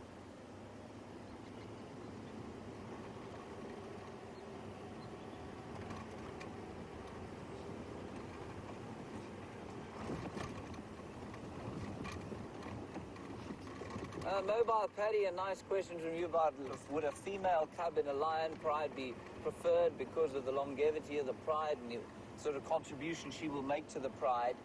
I don't know that she'd be preferred, Mobile Paddy, by the parenting. I think you'll find that her chances of survival are much higher. I think something crazy like 10%, 1 in 10 male lions will actually make it to adulthood. I think the proportion is much higher for females. There have been elephants around here very recently. The proportion for females is definitely higher because they stay within the protection of the pride. We've picked something up in our wheels, haven't we, John? In the brakes. Just go back slightly.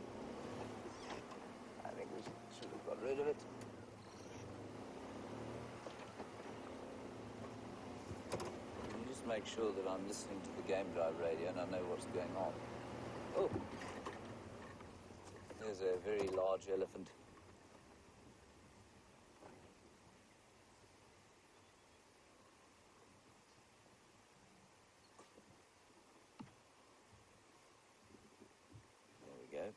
A large elephant bull. That's marvellous.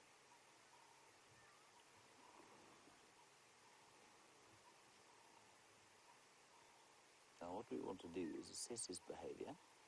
And you want to sniff the air. Chandra, sniff the air.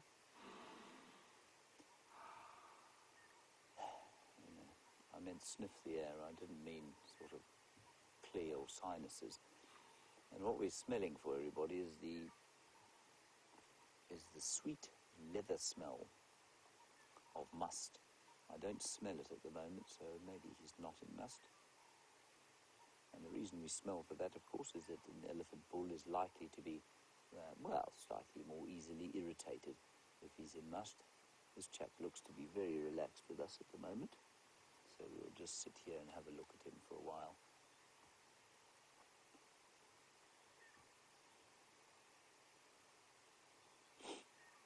He's just feeding quietly and already onto their winter forage, not attempting to eat any grasses anymore.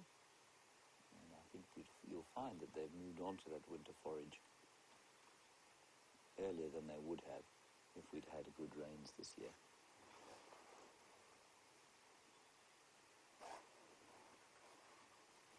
Just excuse the noise.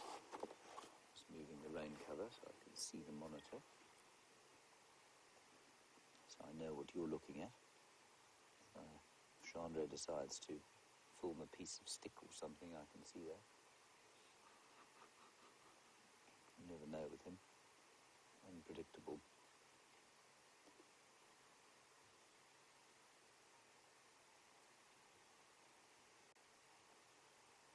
So he's probably, he's not quite as large as the one we had here the other day, more close by, but I'd say he's about 10 feet at the shoulder there.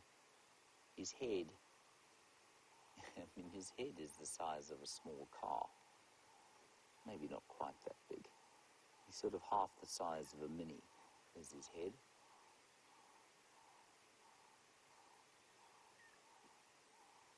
And he, of course, weighs 6,000 kilograms. And that is about 13 or 14,000 pounds. That is a lot of elephant. And to keep that vast body going, he has got to devour probably up to 300 kilograms, 660 pounds of food in a day. Now you can imagine, with a population in excess of 15,000 elephants in the Kruger National Park, you can imagine if that population was to crash for some reason, the change in the vegetation shape, in the species, in the height, in the thickness of the bush, would change almost be almost unrecognizable within, say, 3 or 4 years, and make an enormous difference to the shape of the vegetation to the elephants, and that's why they're known as a keystone species.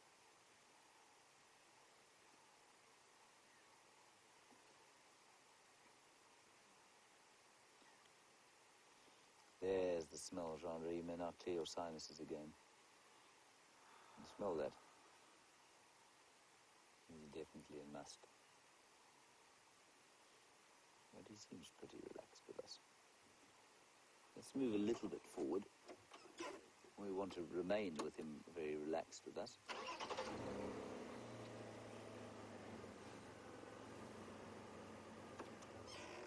He immediately turned when I started the engine.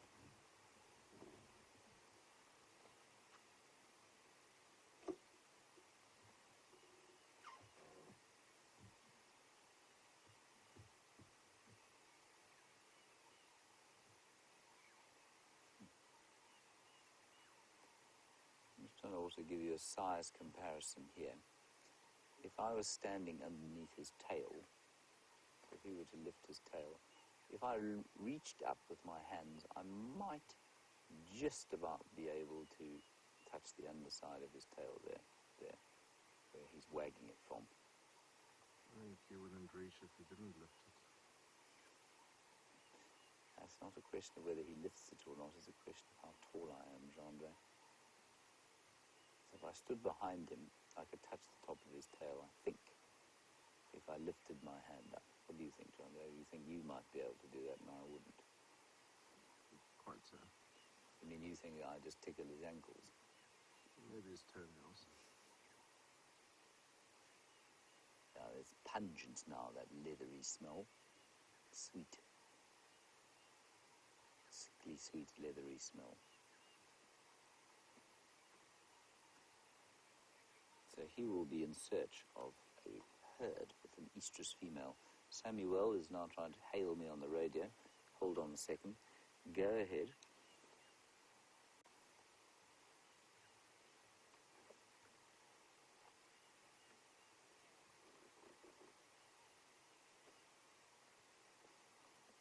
I'm sitting with an elephant bull on Drakensberger Road, just coming across him. Animal is static at the moment, close to Junction Central. We're going to head down towards the south.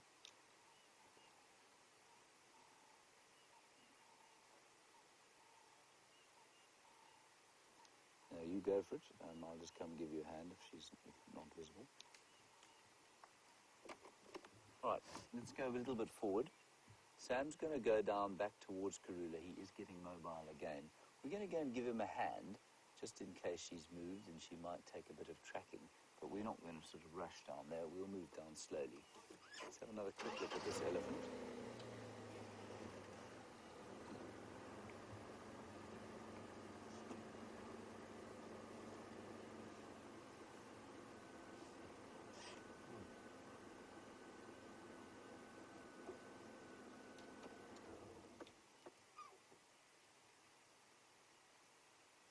Lovely. You see him streaming from his temporal glands. Those are the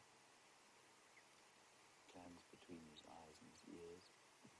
And that's just an indication of slight stress. And that's probably brought on by the immense volume of testosterone coursing through his veins as a result of his must.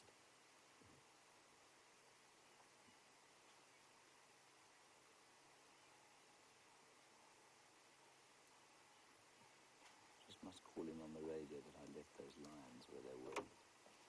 Stations, I have left the 3 Nkuhuma lionesses north of Buffelshoek Dam. Best approach is to come either from Buffelshoek West and go through the drainage line up to the top, and just follow the tracks. Otherwise you can come on that track that goes from the fire break.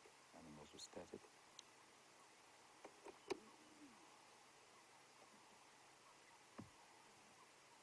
Him crunching, I don't know if you can hear it.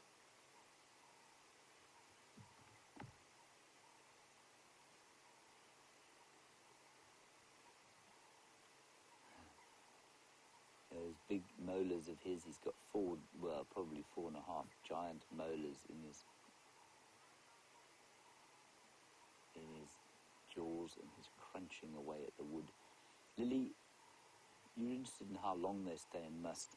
It can be anything from a few days up to, apparently, I have read almost a year. I've never seen an elephant bull that's been in must for that long, but apparently it can last almost a year in the very old ones.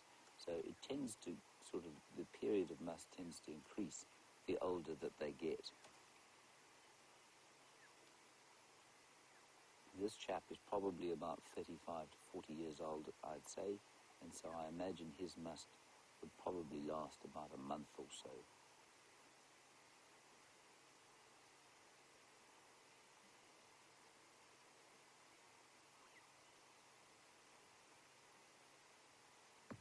He's very relaxed, actually. He's completely chilled out.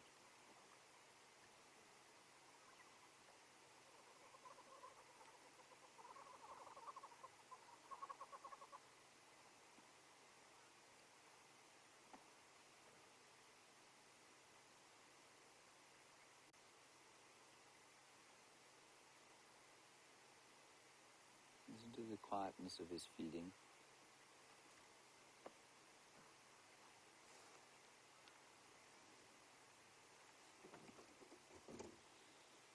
James Richard, a sort of nice, astute question from you, because it's a difficult one to answer, sort of with a glib one-liner. Yeah, excuse me. A lack of oxygen, not a lack of sleep. Grief. Completely unable to stop that. I wonder what happened there. Plummeting of the blood pressure for some reason. James Richard, how physically taxing, you say, is it for an elephant bull to be in must? Well, it can be taxing from different physical levels. Physiologically, I think it is quite taxing. They lose nutrients, they lose a lot of water through this dripping of the urine, and the reason they drip the urine must be a signal, A, to other bulls, and B, to the females that he is in must. So I think it's an essential part of being in must. Then, as far as other physical effects go, well, of course he is likely to fight with other bulls. If he comes into a herd, there is an estrus female and there's another must bull. He is highly likely then to have a fight. And so that can be certainly physically taxing and can result in elephant bulls killing each other. It's not usual, but it does happen every so often. So from a physical point of view, that's what it is. I think you'll find that the major physical taxing is the physiological one, where he loses. It's expensive to produce the testosterone, it's expensive to produce that urine constantly, and so he must constantly kind of replenish the nutrients and the water that he loses. I couldn't actually give you a number for how physically taxing it is, but I have read once that dripping urine can sort of, can be up to 150 litres in a day. Now, I'm not convinced that that's entirely true, but 150 litres is 30 gallons, and that's a huge amount of urine to be losing in one day.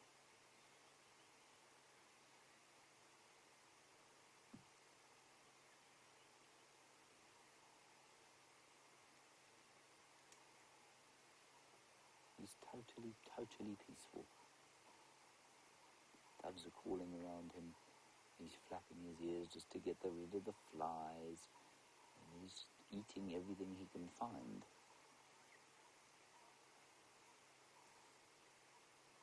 And here a question about maturity from Jason. I'm just sort of making parallels with human beings here again. Do I think that they manage must more easily as they get older? Management as in their attitudes to life, possibly. Certainly older must bulls that I've seen are much less likely to get cantankerous and much less likely to turn around and chase you for no reason. Young must bulls, sort of 25 to 35 years old, are often a little bit more ornery, a little bit more likely to give you a bit of a rev. So I suppose they'd maybe deal with the emotion of it a bit better as they get older. They don't physiologically manage it. I think that's purely probably a function of their nutritional status and probably also some kind of genetic component to how long they stay in must for and how they manage it. So, yeah, it's quite a nice question. I'm just, with human beings, it's the same. Men of 18, 19, 20 years old are far more likely to get into some kind of physical conflict with other men. One hesitates to call a man a must bull, but you know what I mean, than men who are a bit older. They're likely to negotiate their way out of a problem rather than punch their way out of it. Not so, Jean-Andre. Okay, you just film the elephant.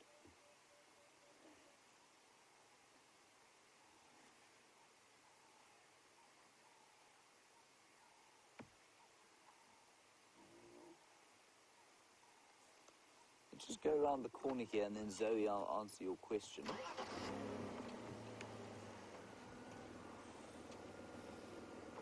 It's actually quite a pleasant smell, that musty smell, if you're used to it. But it is very pungent. He's very close now, so we're just going to keep a good eye out on how he feels. His mood can change very quickly, especially these must bulls. Zoe, you say what age they first come into must and what age do the females first come into estrus? The females can come into estrus from 9 years old. Sometimes they have youngsters at about 9. They get pregnant when they're 9, and then they'll have the youngsters when they're just about 11. It's unusual, but it does happen. The males will come into their first estrus probably around 17 or 18 years, not estrus musk, but that will last a very short time. And as they get older, so that period will increase. So in theory, they're sort of sexually mature by the time they're between 17 and 20 years old. But they will seldom mate, apparently, especially in the Kruger area, before they are about 30.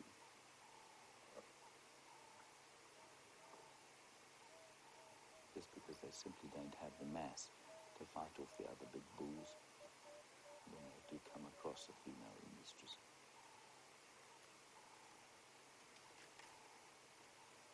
You see that notch at the end of his tusk there? He's using that to break off the branches. He's probably got one on the other tusk as well. He's quite ambitusktrous, this chap. He likes his left and right tusk, but he's clearly almost right-tusked. That tusk has been used much more than the other one to break off trees, but I see there is a notch in both of them.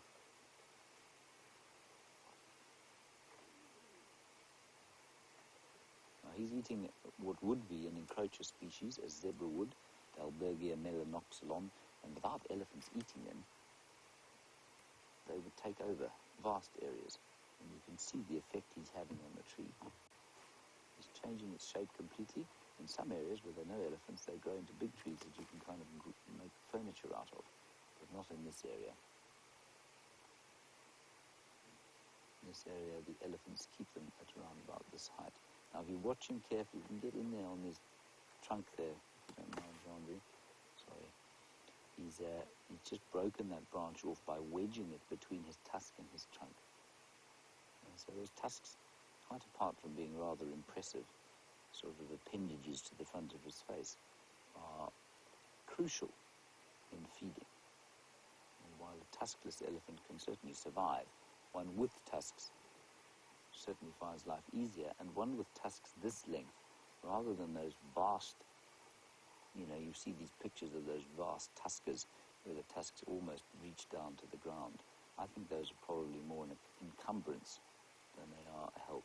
There you can see him using it, just wedging the tusks in there, snapping the branch off.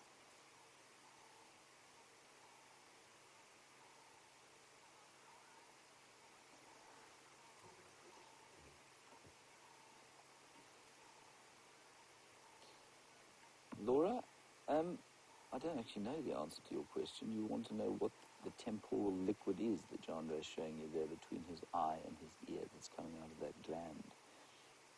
Laura, it's a hormone, I think. And so it's not like a tear, no, I don't think it's like a tear. But what it is exactly and what it communicates, I don't know. I think you'll probably find that it has a scent of some kind that other elephants can pick up on, so they know if they are, they can tell if they are stressed. Listen to that flapping of the ears. Now he's got both his tusks are notched, so he's definitely ambitusktrous. You didn't know that was a word, do you, Jean?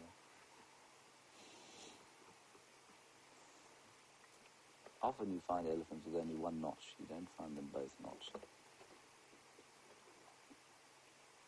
Maybe this guy's just quite vain, so he's made sure that the wearing is the same.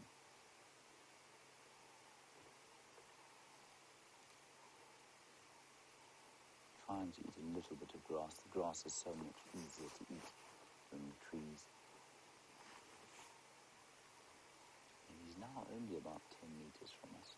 That's about 33 feet.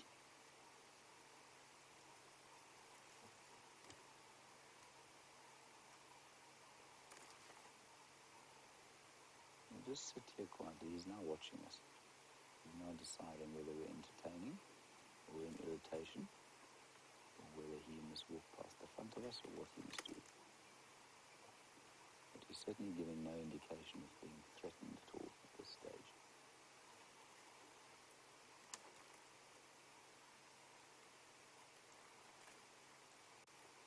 He is a truly impressive elephant. Oh.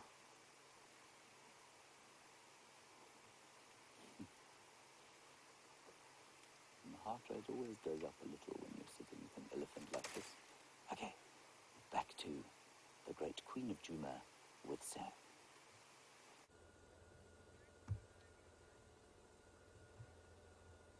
Welcome back, everyone. We are sitting outside close to the road here, and we can see Karula, and she's looking at a hyena, as you can see in the distance there. So this is quite a scene that's unfolding here. It doesn't look like there's a kill close to Karula there. I think the kill is with the hyenas just to the front there. Here goes Karula.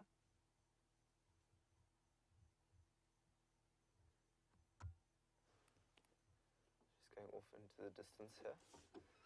Just going to slowly keep on the pace of where we are. Standing, we are right by the road here. There goes Karula. Let's have a look and see where those hyenas are. The hyenas are there.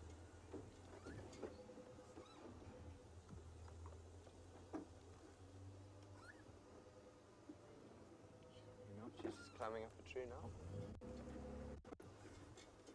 There, her kill's in the tree. There she is. Hold it there.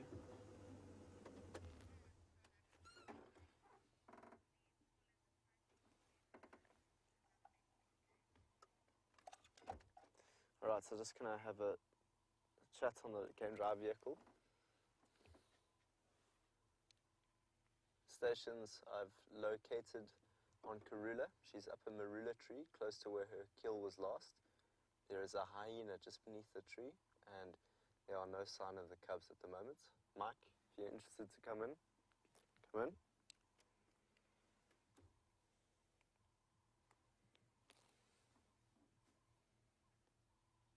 Wow, so this has been very, very interesting. Let's have a look.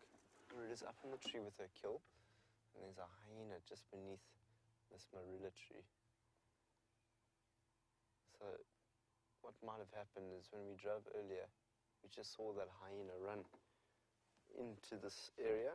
So it's cool to see that she has been able to hoist that kill up into a tree. We weren't sure if she was going to be able to lift it up there. She's managed to do so. Let's see if we can see the cubs. We're going to look around in all the different trees to see if there's anything moving. There she comes. Beautiful.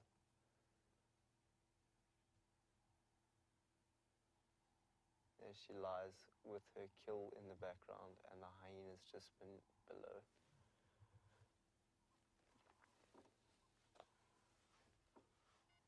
So she looks quite relaxed. She was lying on the ground. It was interesting to see that she was on the ground a little bit earlier, looking at the hyena, and she wasn't in the tree. It was interesting to see that.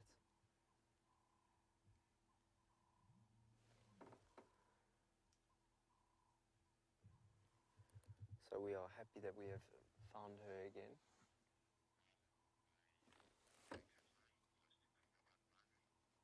Question is, I'm just going to get my binoculars out and search the tree line just to see where those cubs might be.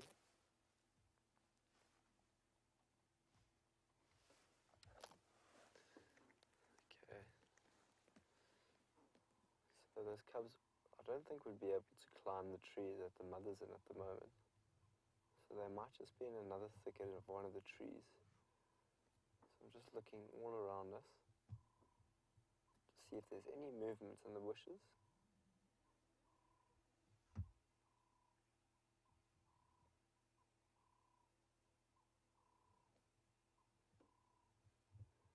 Doesn't seem to be any movement out here.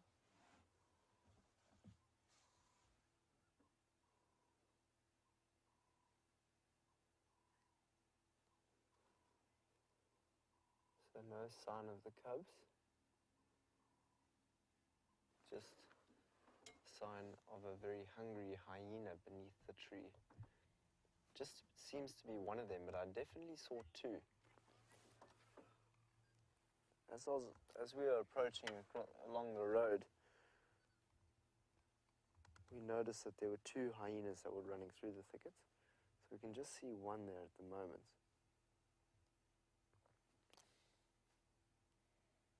It's fascinating to see how a hyena will wait beneath this tree until finally it can get something to eat.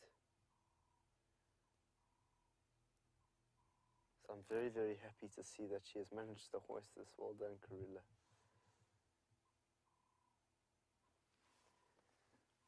I'm still yet to meet your cubs properly. I hope they are doing fine wherever they are out in the bushveld there. I'm sure they would have run away when the hyenas came.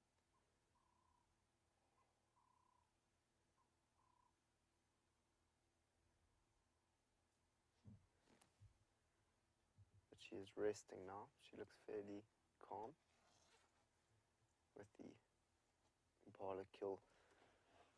Looks like there's still quite a bit left of that kill. Right, probably around 5/10 of the kill is still there.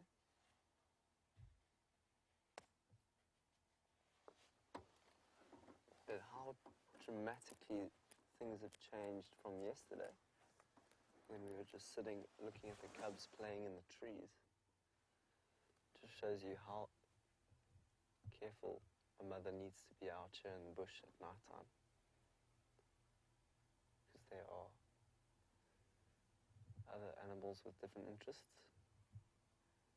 So that must have been quite a tree to hoist. Have a look from the bottom of the tree all the way to the top. There's not much room to go up on other branches until the one she's in. So that's a very, very well done display. I wonder how she did that. I mean, it's a very, very long way. There must be about a couple meters there.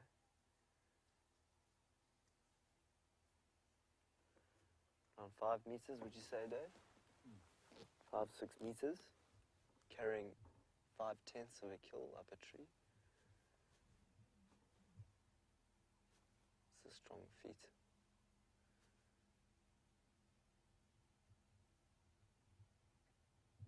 So I wonder what actually happened when the sound of those hyenas came in the evening, because we had a report that she was still with her kill at around 7 o'clock last night. So it might have been in the early hours of this morning that she hoisted the kill when the sound of those hyenas came from the distance. They look very, very relaxed there. I'm just going to drive a little bit around there to see if we can see if there are any other hyenas. And then we'll come back to this position.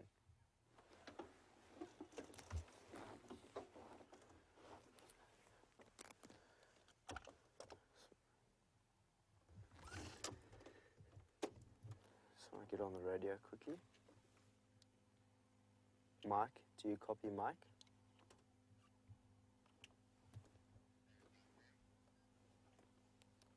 Mike, we've just located Karula up a marula tree with 2 hyenas that are below, not far from where we were yesterday.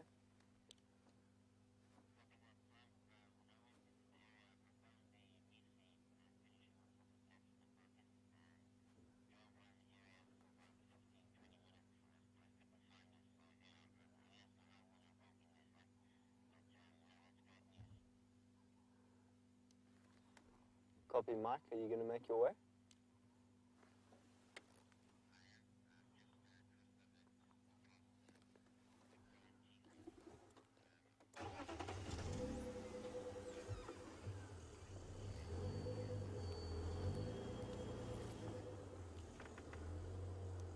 Copy, Mike. We're just going to have a look out for the cubs that might be in the bushes or the brush somewhere here as well.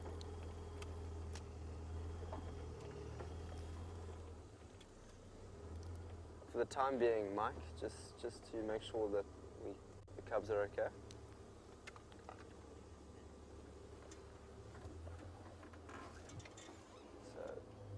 So, you see 2 hyenas there now? Only one.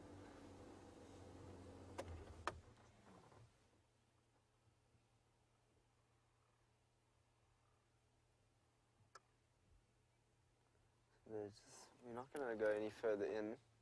I mean, so another game ranger was here, and you can quite clearly see he was here. You didn't quite see Karula up in the tree there with the kill. So there has been someone driving in, and they didn't see the cubs anyway. But I'm reluctant to go in here. I think it's better if we just sit outside on the outskirts and just watch our beautiful Karula.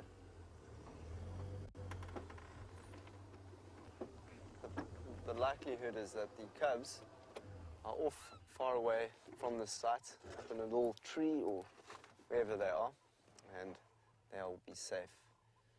So if we just sit here with Queen Karula up in a tree with that kill, it's quite a nice sight that we have of her now with her legs down the side. She looks fairly comfortable with her kill up there. You can quite clearly see now how difficult that must have been to climb that tree. I can still only see one hyena. I'll just get my binoculars and see if there's two.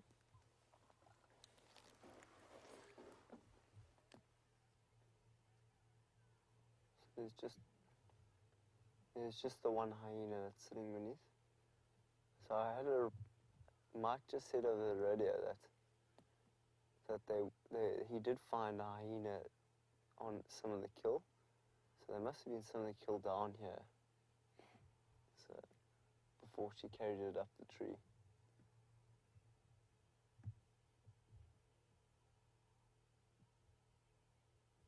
But I'm just looking at her stomach from a distance, and she looks very full. So she's definitely fed well, Karula.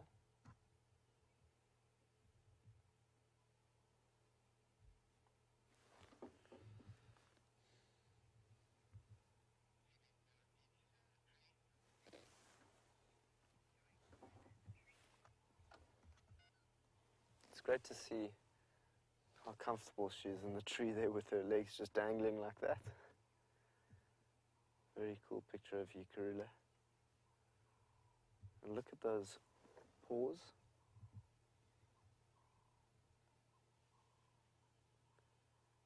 Very cool to see that. If you're driving in the bush and you just see a tail or legs coming off a tree, it's a great thing to see. It's not often you get to see that.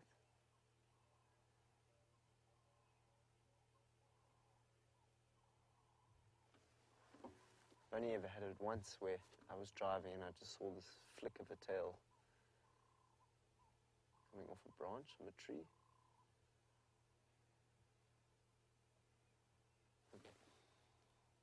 Just have a look at that kill there.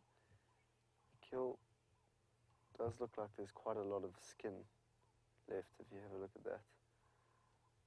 You can just see the horns there of that male impala. So it's quite interesting. It's still quite in the middle of the rutting season at the moment. The new moon in May is generally when they are at the peak of it.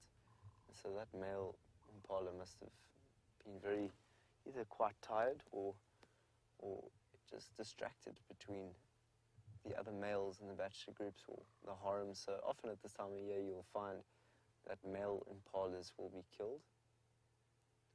They're not as aware as they normally are.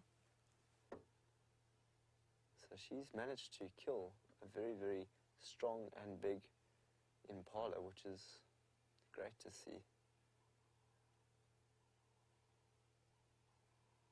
She's a very powerful, strong cat, Karula.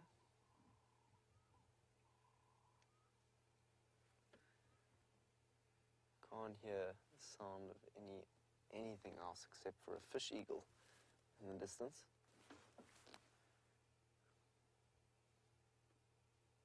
She looks very tired though, up in that tree.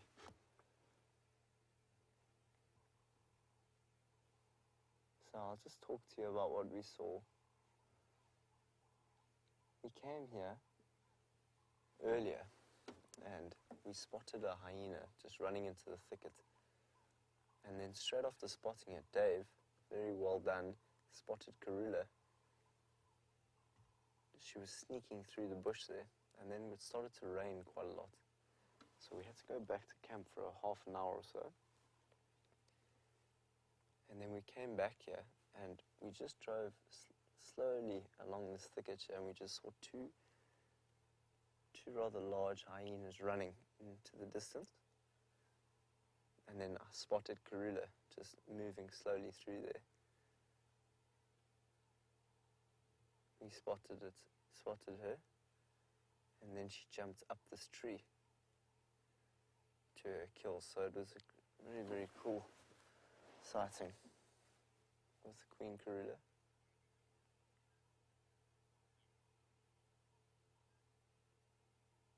So the hyena's just lifted its head. So both these animals are nocturnal animals.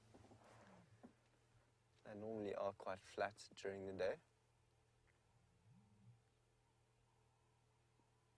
It's interesting to see them interacting with each other during the day. It's not something you often see. But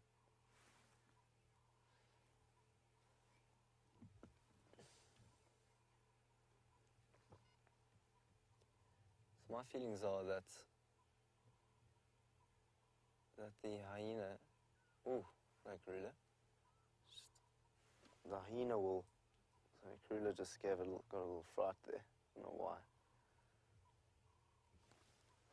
So I'm just wondering whether this hyena will be here all day or not. I think this hyena won't get bored because it's too much of a lure to see a nice looking impala up a tree. The best chance of getting something to eat is just sleeping underneath it. It doesn't have to do too much. Just needs to lie there. So I think this hyena will be here for the majority of the day. While Queen Karula looks after the rest of her kill.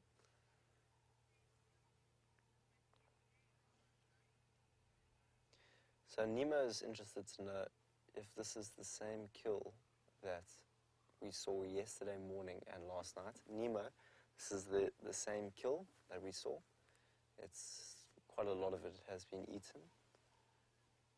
It's the last little bit of that kill that Karula's got up in the tree. She hasn't moved much in the last 2 to 3 days. 2 days. She's been with this kill. And Nemo, we were with the cubs yesterday, as you would have seen. The cubs were here around Karula. And now we've come back and the scene has changed dramatically, but we did wonder this last night, what it would look like when we got back here this morning, because it was quite a large impala, and the chance of it not being seen by a hyena would have been quite not possible, really. Hyenas have such great scent and smell, so they're able to pick up on any scent in the distance of a kill of any kind, so they would have moved around here. We actually saw hyena tracks as we were driving here this morning, and I was thinking something's been going on at the kill site with Karula.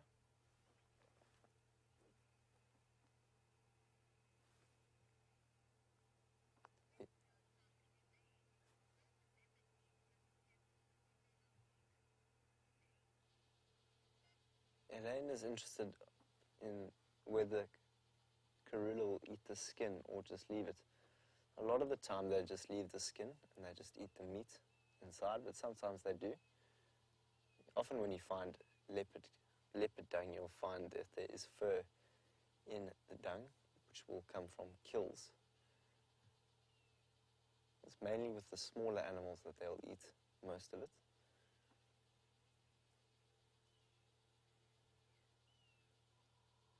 Good question, Elaine. Because what we can see on the kill at the moment is quite a bit of skin there that's been left untouched. But I think, just looking and observing it from here, the skin really helps the kill to stay intact. So it's almost in her best interest to keep the skin intact, so she's able to move it around and be mobile with that kill.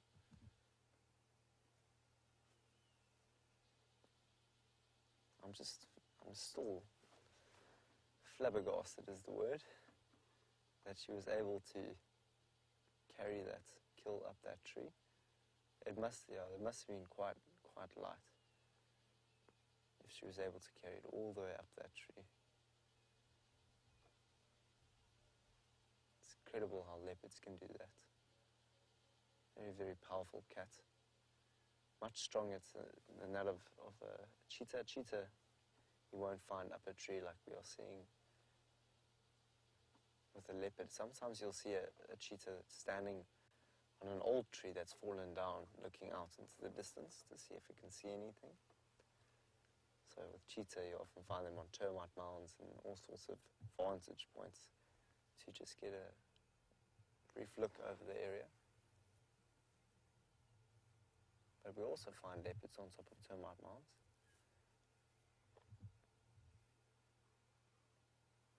I was told that James found the Djuma Pride this morning. So we've had quite a morning of cats. And we had an incredible sighting of elephants on the way here this morning. We just saw the first part of the breeding herd come through, and we watched it, and then about 40 elephants were surrounding us. It was a great few moments that we had. And it's been quite, we spoke about it last night. We spoke about, over the fireside chat, we spoke about the role of the mother hyena, the role of the leopard, as Karula is, and the role of the elephants. So in the space of 2 hours, we've seen all three of those animals that we were talking about last night.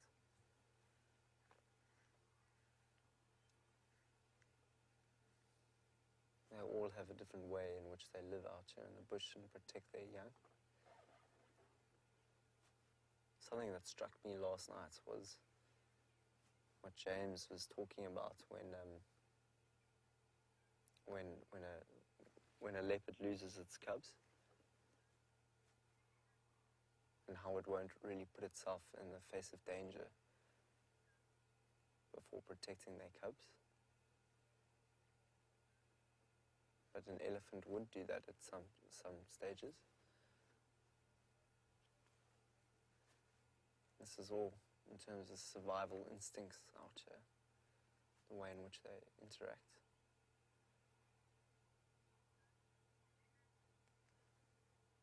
It makes sense when you start to think about it, though, so that the survival rate of cubs is much lower than having Karula out there who's able to mate with other leopards. But I'm sure the two young cubs are doing fine somewhere out in the thicket there.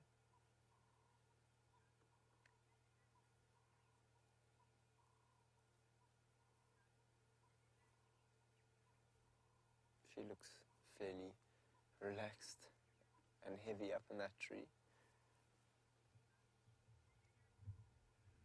And the hyena seems fairly anxious for some food at the bottom of the tree.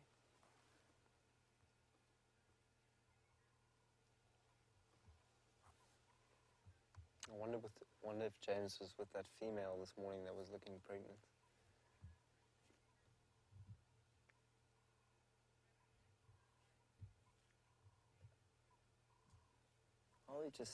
While we sit here and observe some of the things that are happening here with the hyena and Karula, let's just go and see how James is doing, and if anything happens, we'll come back straight away.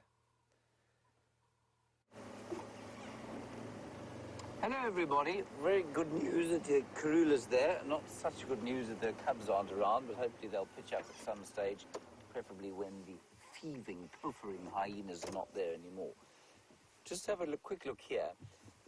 An elephant has come past, probably much the same size as the big one that we saw earlier on, and he's pulled down pieces of this marula tree, and I climbed a marula tree the other day in order to demonstrate, well, not in order to demonstrate anything, but just to show how far away the limbs are from the ground. And elephants don't often eat marula leaves, and it's one of the reasons that these trees are able to survive. They don't have very hard wood, and an elephant can push them over at a moment's notice. So I'm quite surprised that an elephant has taken the time here to break off a fairly large limb and then deposit it on the ground. You can see very few of the leaves there have actually been sampled at all. Now, I sometimes think elephants just push things over because they feel frustrated with life.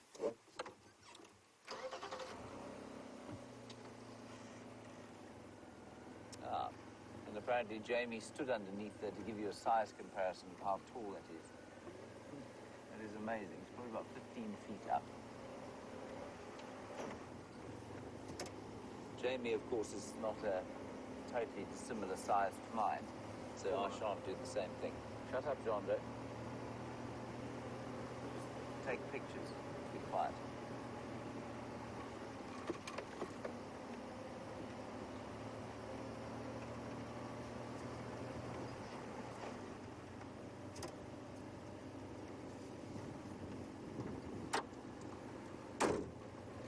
Hello, Dendrogramma. You're a new viewer, and it's lovely to have you with us. I hope we're saying your name correctly, Dendrogramma. You want to know how long the longest coalition of male lions I know of was in power. Those Majinga lions are pretty close. There was one male lion at Londolozi who I think remained in charge for about 6 years. His name was Big Black, and that for a single male lion to have been in charge for that length of time is absolutely astounding. He was a huge, huge animal though, and he was not known for his gentle disposition. Apparently, tracking him was something of a terrifying experience at the time. Then, the Majingis have been there now, well, I think it's probably 5.5 years. That's quite a lot in the western sectors of the Sabi Sands. There was a group of males called the Sparta males, also around Londolozi. I mean, this is only because I know these areas. I only know these areas because I was around them. And they were in charge also until they were old. They were 17, I think, when they were finally excluded eventually by, I forget who exactly it was that excluded them. And I think they must have been in charge for nigh on 10 years. So that is a very long time. There's a battalion flying right there. Well spotted, well done. I do mean that almost genuinely. The way he flies, the juvenile battalion, you can see that from the length of the tail, but the flight, the way they flap their wings is so distinctive. Very shallow wing beats. Oh, he's got an itchy chin. You see that, Jean-Jacques? That's bizarre.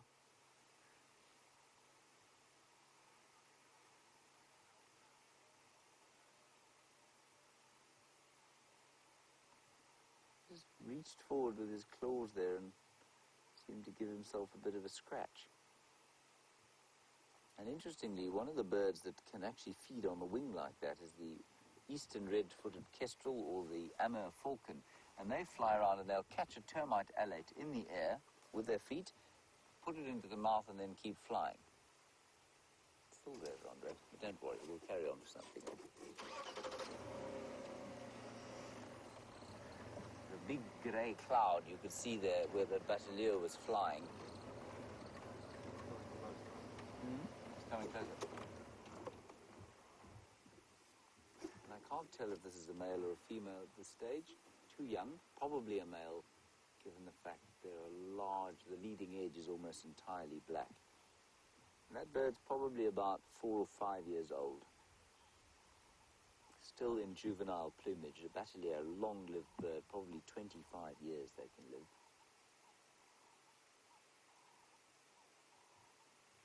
I love watching a battalion fly. I think they're the most incredible birds. Right here.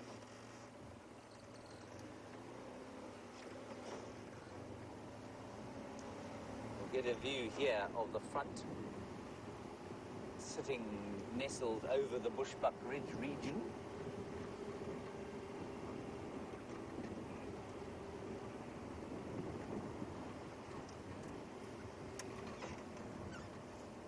Just going to turn the car off and ease our way down the road here.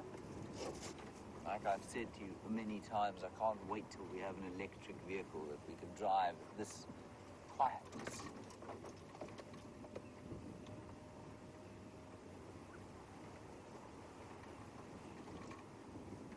Oh, Rava in Tucson. A lovely question, and it's even lovelier because I actually know the answer to this one. Rava, you want to know what is the evolutionary advantage to a batelier having a super short tail? I shall tell you. We're just going to stop here so that Jean-Marie can show you a picture of where the clouds have settled over the foothills of the Drakensberg and up into Bushbuck Ridge, which is the local municipal area. The other side of those knolls. You know what a knoll is, do you, Jean-Marie? Rava, a batelier has got a short tail because it wants to reduce drag. One of the big things that a bird or any flying thing has to overcome is drag, because the more drag you have, the more thrust you need to keep in the air. Bird of the long tail has generally got a huge amount of drag, but it is also able to steer more easily and balance more easily. So why then, the question is, would the batelier want to have so much less drag than any other bird? And what you notice is that they fly probably not much more than 100 feet above the earth. And they fly much earlier than the vultures. You won't find a vulture flying in this kind of environment at all. You will find it's just heated up slightly since we started. Bateliers will take off, and they fly close to the ground. What have you got there, Jean-Marie? Well spotted. Still there. It's going back to the same. No, it's not. That was a little bee eater, everyone. So why do they want to fly low to the ground? What would the point be? Well, they're scavengers, rather, which means that they're competing with things like tawny eagles and vultures. Now, if they fly low to the ground, they're able to get to carcasses before anyone else gets to carcasses. And so that's why they do it. And how having a short tail helps you in this pursuit. There's a black-headed oriole. You can hear them calling. Toot, toot, toot. Lovely liquid call around us. But having no tail, rather, what it allows is that reduction in drag means that the bird can stay airborne with minimal fuss very close to the ground, which a vulture cannot, and nor can many of the eagles. Very nice question. But the trade-off is that it is extremely difficult to balance. And you saw that that bird there had a tail sort of about, probably about 6 inches long.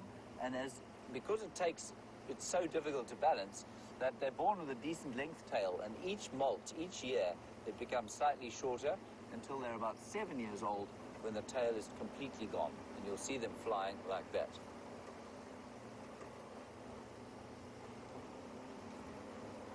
Right, let's go back and check what Karula's doing. I think she's very restfully snoozing in her tree. Maybe the cubs will pitch up at some stage.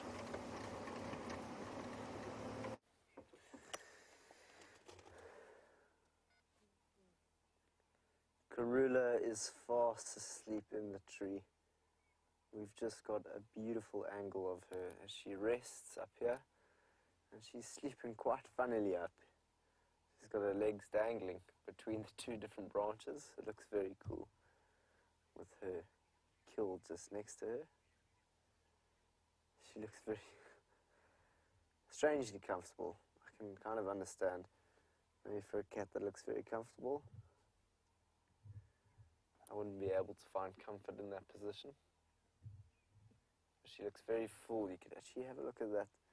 Look at that stomach. It looks like she's eaten quite a bit over the last couple of hours.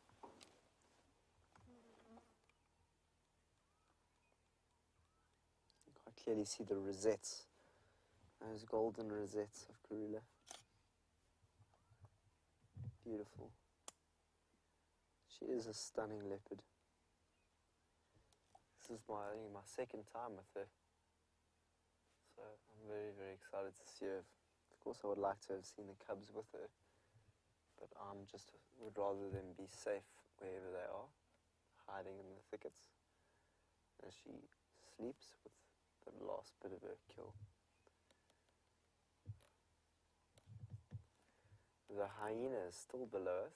He's sleeping quite gracefully underneath the tree, waiting for any movement of Karula as she tries to eat any of her kill.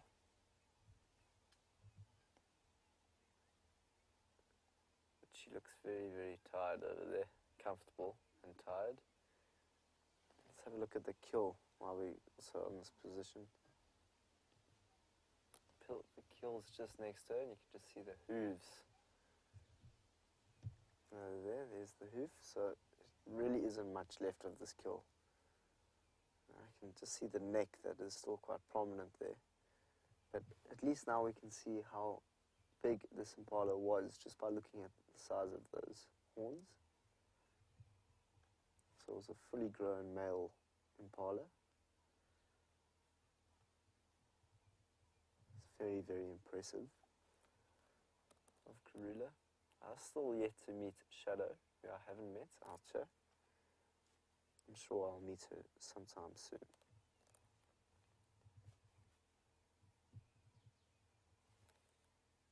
There she is, right by us. She's not going anywhere.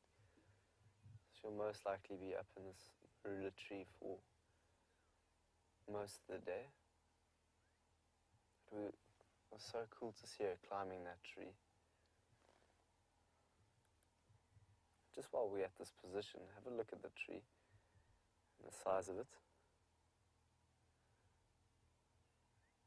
Very, very impressive Karula.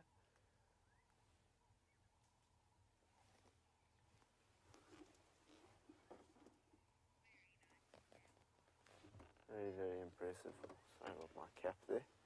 Just see the top of my cap, and I think in screen you can also see the shot of the hyena, which is just there. Looking also fairly full and tired.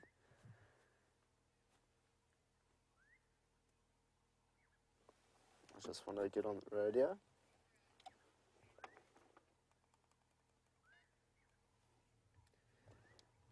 Mike, do you copy Mike?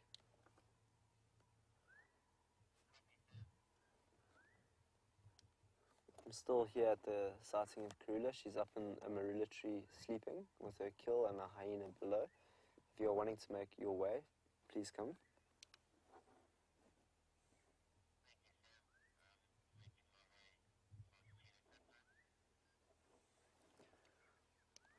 Okay, copy. When I hear your vehicle coming in, we'll move out.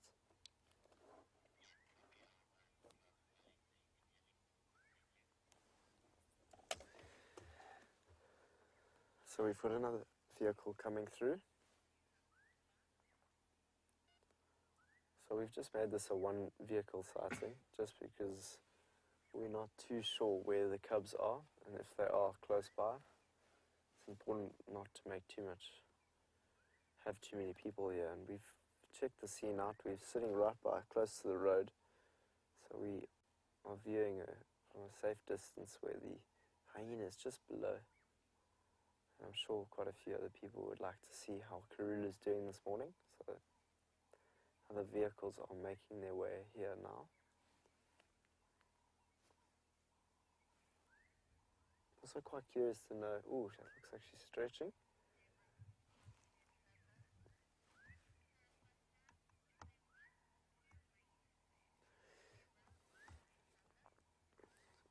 Good morning, Deborah, armchair traveller.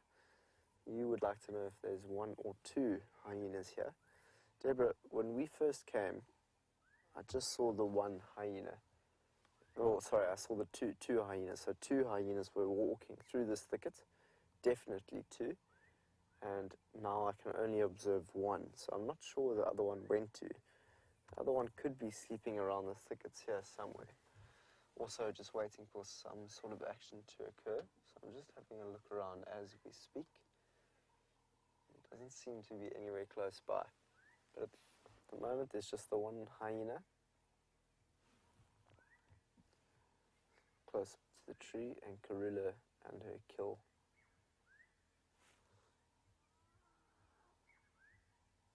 There she is. So she just got up and stretched a little bit, or I think she might have actually just tried to get in a better position. Her stomach looks very large there.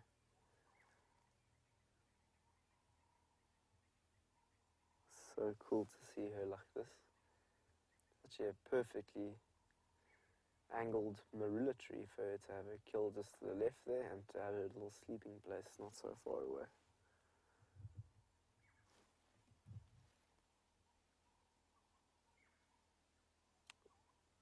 So I'm going to start making my descent out of here, just as there's another vehicle that'll be here in the next 5 minutes. And let's just have a look.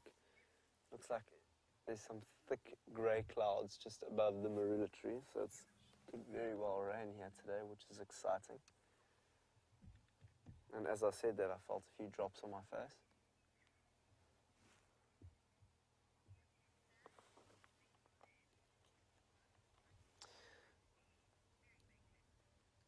So we have had a fantastic morning with Karula, just having a look to see how she's doing, sitting up in a tree with her kill and a hyena below.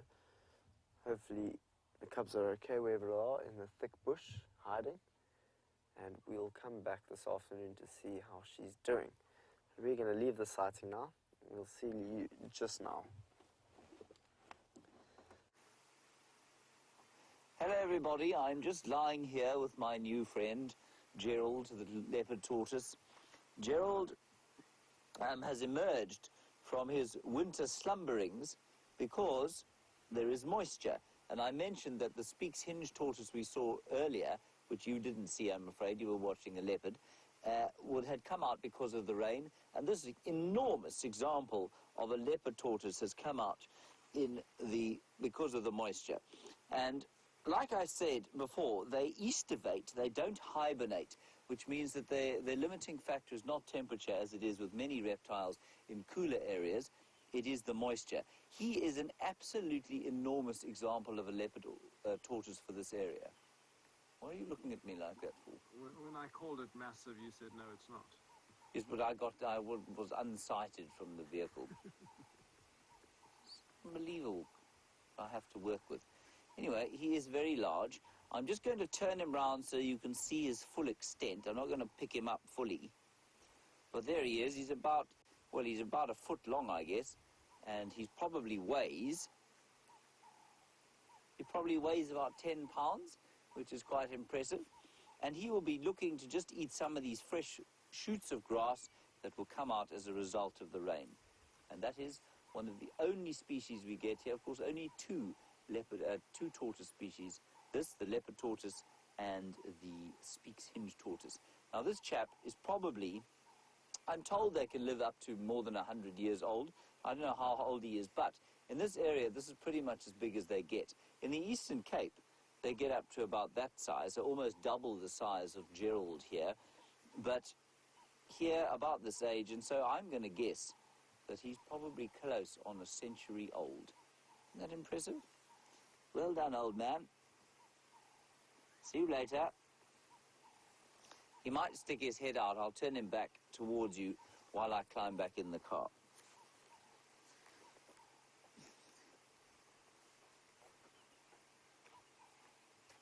Is he sticking his head out, Chandra? Or is he so offended by me that he hasn't bothered? Exactly. I think it's probably you he's offended by.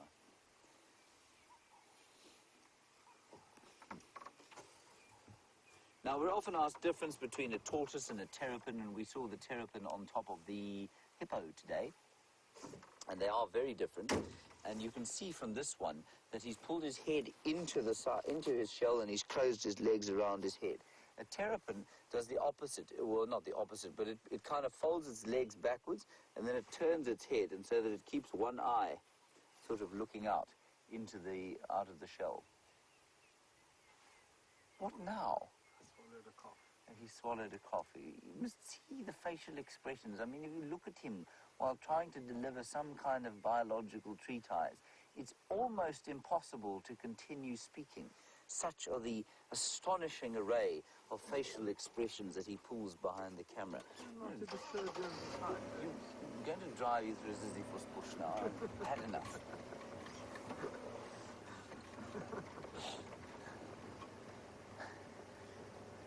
I was investigating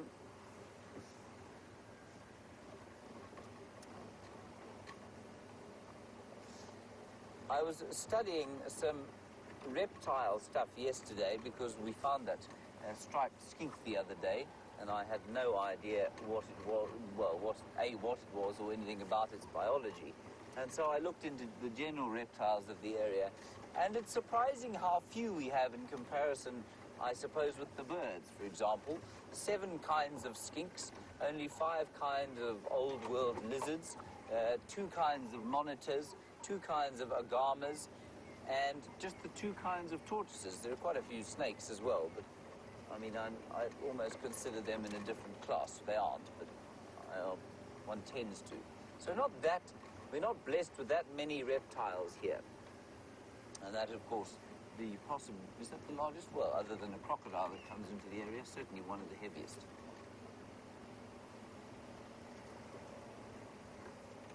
And even as the winter progresses, they will come out in the rain.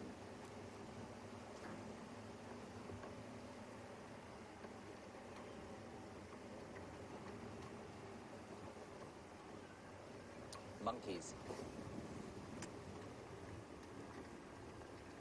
Just going to quickly stop here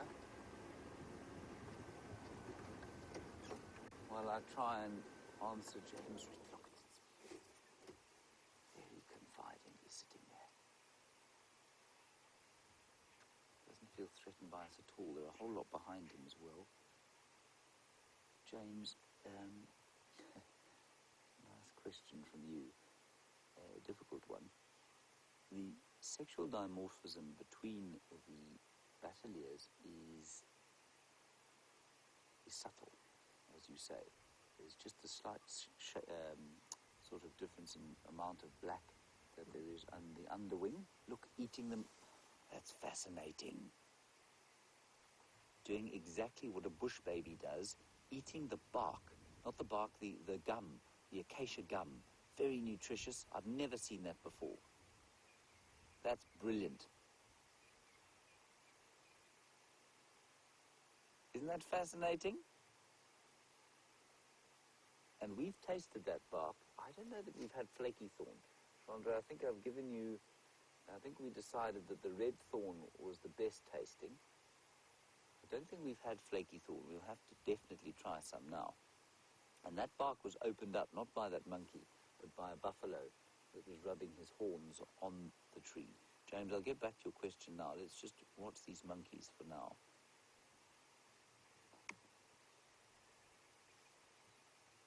And we'll try and find some other flaky thorn bark and just try and taste it. What a lovely monkey sighting. Very nice. Okay, so James, you want to know why it's such a subtle difference. So if you look at something like a sunbird, the male is noticeably a different colour from the female, and why the subtle difference? James, I think that it's got not a huge amount to do with... I think we're looking at it the wrong way. I don't think it's the subtlety that's necessarily that important. There is some kind of sexual dimorphism, and the question is, why should there be any sexual dimorphism? And in the case of the batelier, one can only assume that there must be some kind of indicator that it's of fitness maybe, or I don't actually know. There's a huge herd of zebra here, which I'm quite glad of, because I don't really know how to answer your question, James. And I'm going to think about it while you look at these zebra. There are 2 herds or 2 different kinship groups of zebra here. And I've been trying to get to a herd of buffalo that Geraldine informed me of sitting down at the Djuma Dam pan, but unfortunately we keep finding interesting things to look at. I can hear them going over the top of the hill.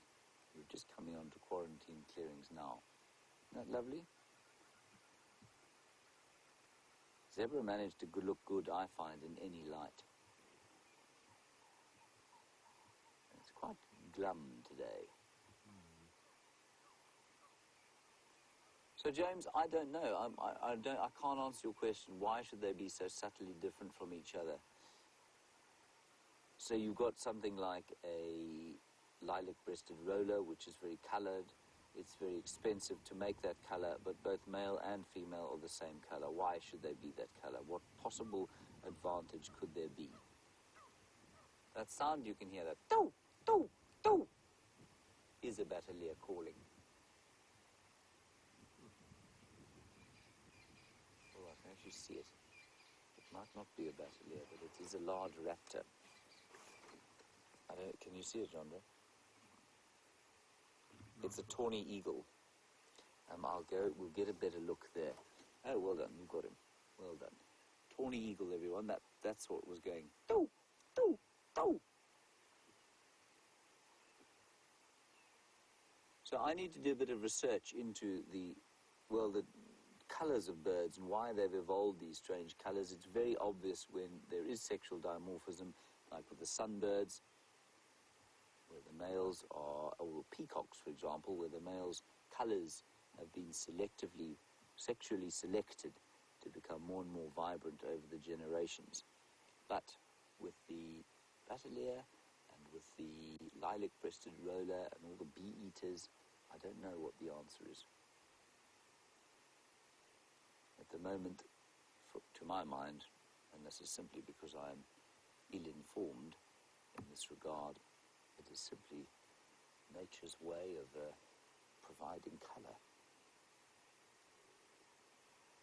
That's not a very satisfactory answer, James, so I shall do some research.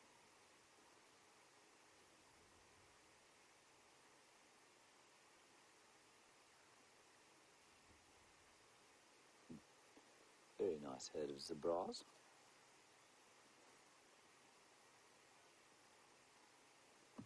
Okay, let's move on from them. We'll have a quick look at the tawny eagle. We don't have a huge amount of time left on the drive, and then we'll try and get a quick look at those beefaloes.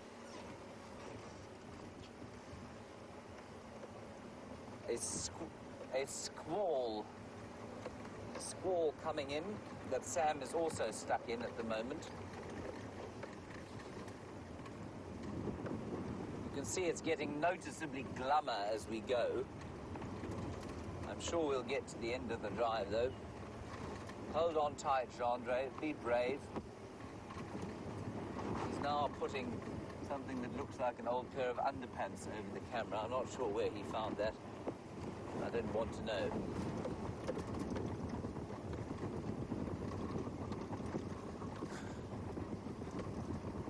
Sure, with your underpants. No, just be quiet and make your filming.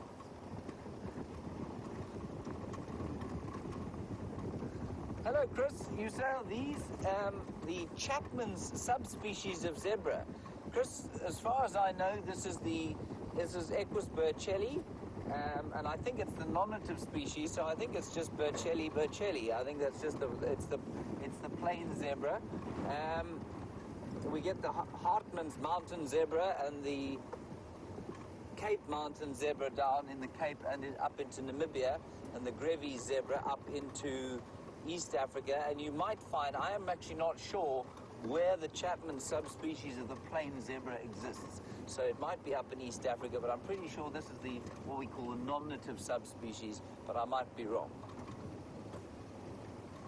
So much research to do, there's so much to learn out here.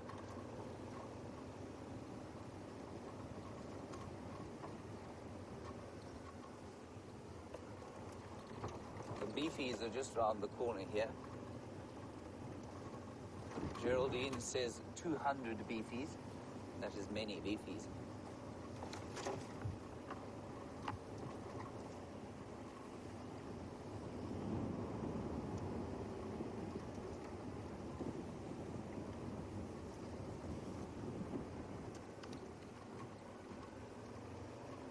There are some beefies.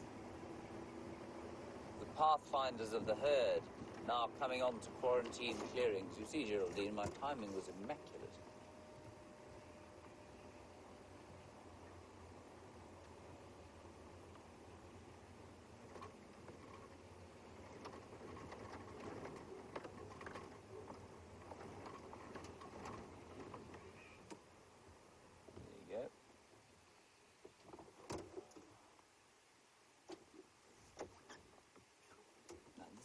first in the group of the, I think, coming across the clearings.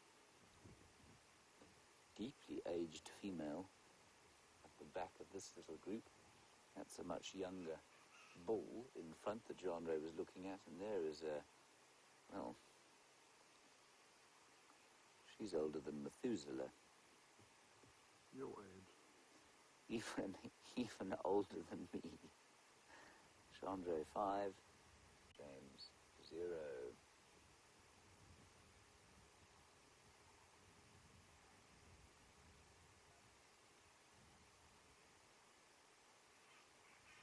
Shame she has got, she looks very arthritic in the front. And of course staying with the buffalo herd will afford her some kind of protection. Not much dies of old age out here, everybody, so possible that she's in for the chop at some stage.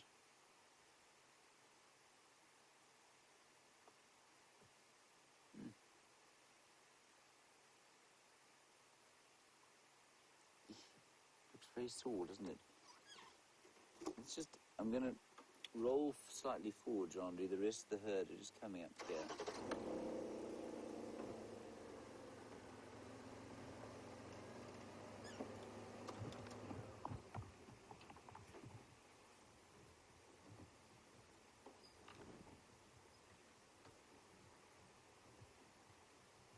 I can still hear quite a few of them. Well, there must be quite a few if there are 200 down by the pan somewhere.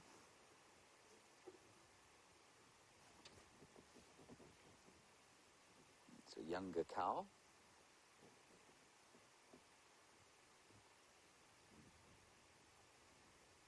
There's another big herd of buffalo at the northern end of Mvubu Road, just going to Buffels Hook, that I've just heard about on the radio. So the buffalo all over the place. And one of their number lost his or her life last night to a Birmingham male lion somewhere on Buffels Hook.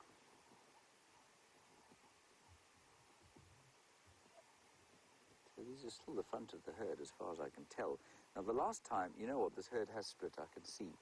The last time they came up here, they did exactly this.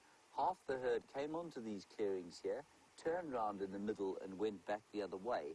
And the rest of them went down towards the Mlulwati drainage line to the middle of the reserve. And I've just seen one of them way in the distance there, kind of going through a clearing.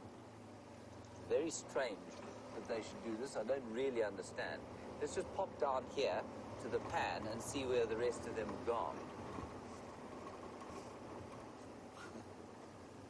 I just got sight of Mama Z coming this way.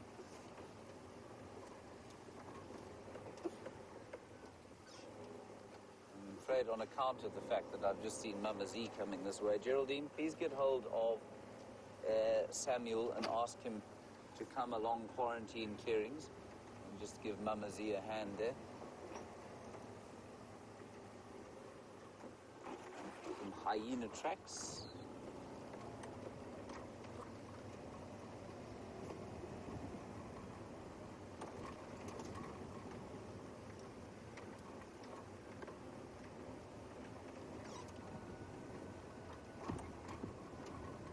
Oh, there's a squall coming in, John Ray. A thick Scotch mist is descending on the place. I'm very reticent to go across the dam wall, given the weather. Yeah, but we will be able to get a view. The rest of the herd has turned around. They've gone down through the drainage here, and they're off towards the Mlulwati and possibly the grazing grounds between the Mlulwati and here.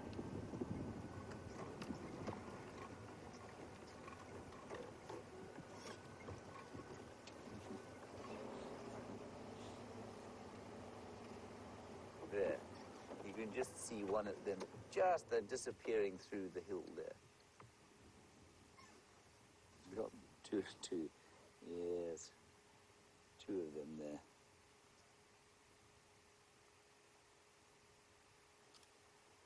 So maybe timing not quite so immaculate. That will make Geraldine snigger quietly to herself. Probably not quietly to herself at all. So I'm afraid they have disappeared off up there. Let's go and have a look at the others. I still want to try and get a look at that tawny eagle.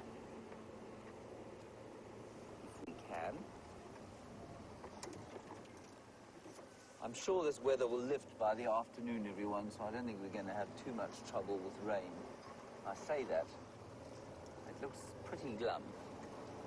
But, I mean, this is the wrong time of the year for rain, but we'll take it. We'll take whatever we can. And I just think it's fascinating that those two chelonid species, the two tortoises came out as soon as there was any moisture at all. They decided to come and see what they could find to eat, and probably drink as well.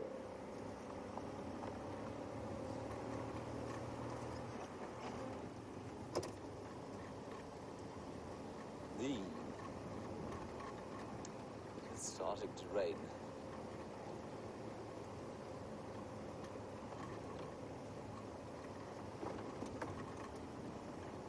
Now, we don't have long left, but I just want to quickly see if we can get a view of that tawny eagle, which was in the middle of the clearings here.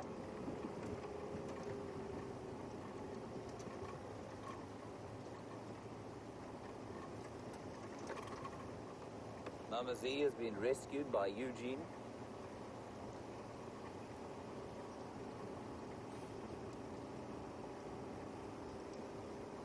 And Pajamas, who's on her day off.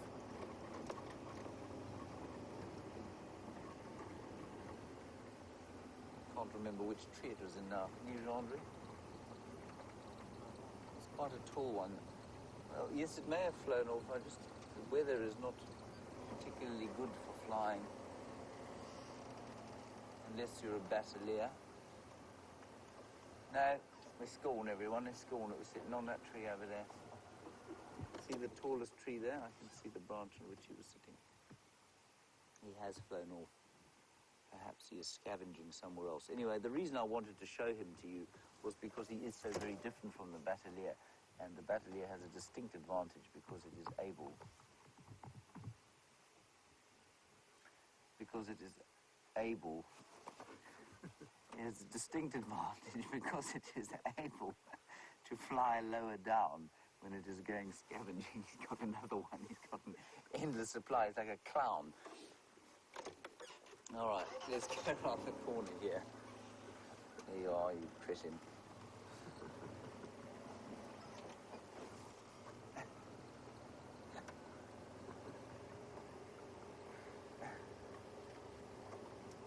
Unbelievable. All right, we're going to make our way slowly home now. We'll try again this afternoon.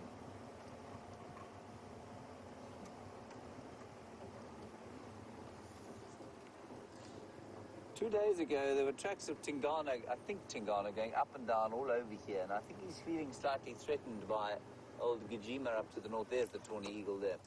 It's flying. Well done, Gendre. That's a genuine compliment. That was a difficult one. There we go. Very nice. So he flew out of a tree here. I don't know what he was looking for. Anyway, that's going to be it from us for the morning, everyone. Thank you for joining us. What a wonderful, wonderful time we had with all those cats. Big thanks to, I think, Gendre. A huge thanks to Sam for finding Karula with David, and of course to Geraldine, the Cheesecake Kent, and her friend Rebecca in the final control. A big thanks to them. Mostly to all of you. Stay safe and happy. We'll see you this afternoon at 3 o'clock. Bye-bye.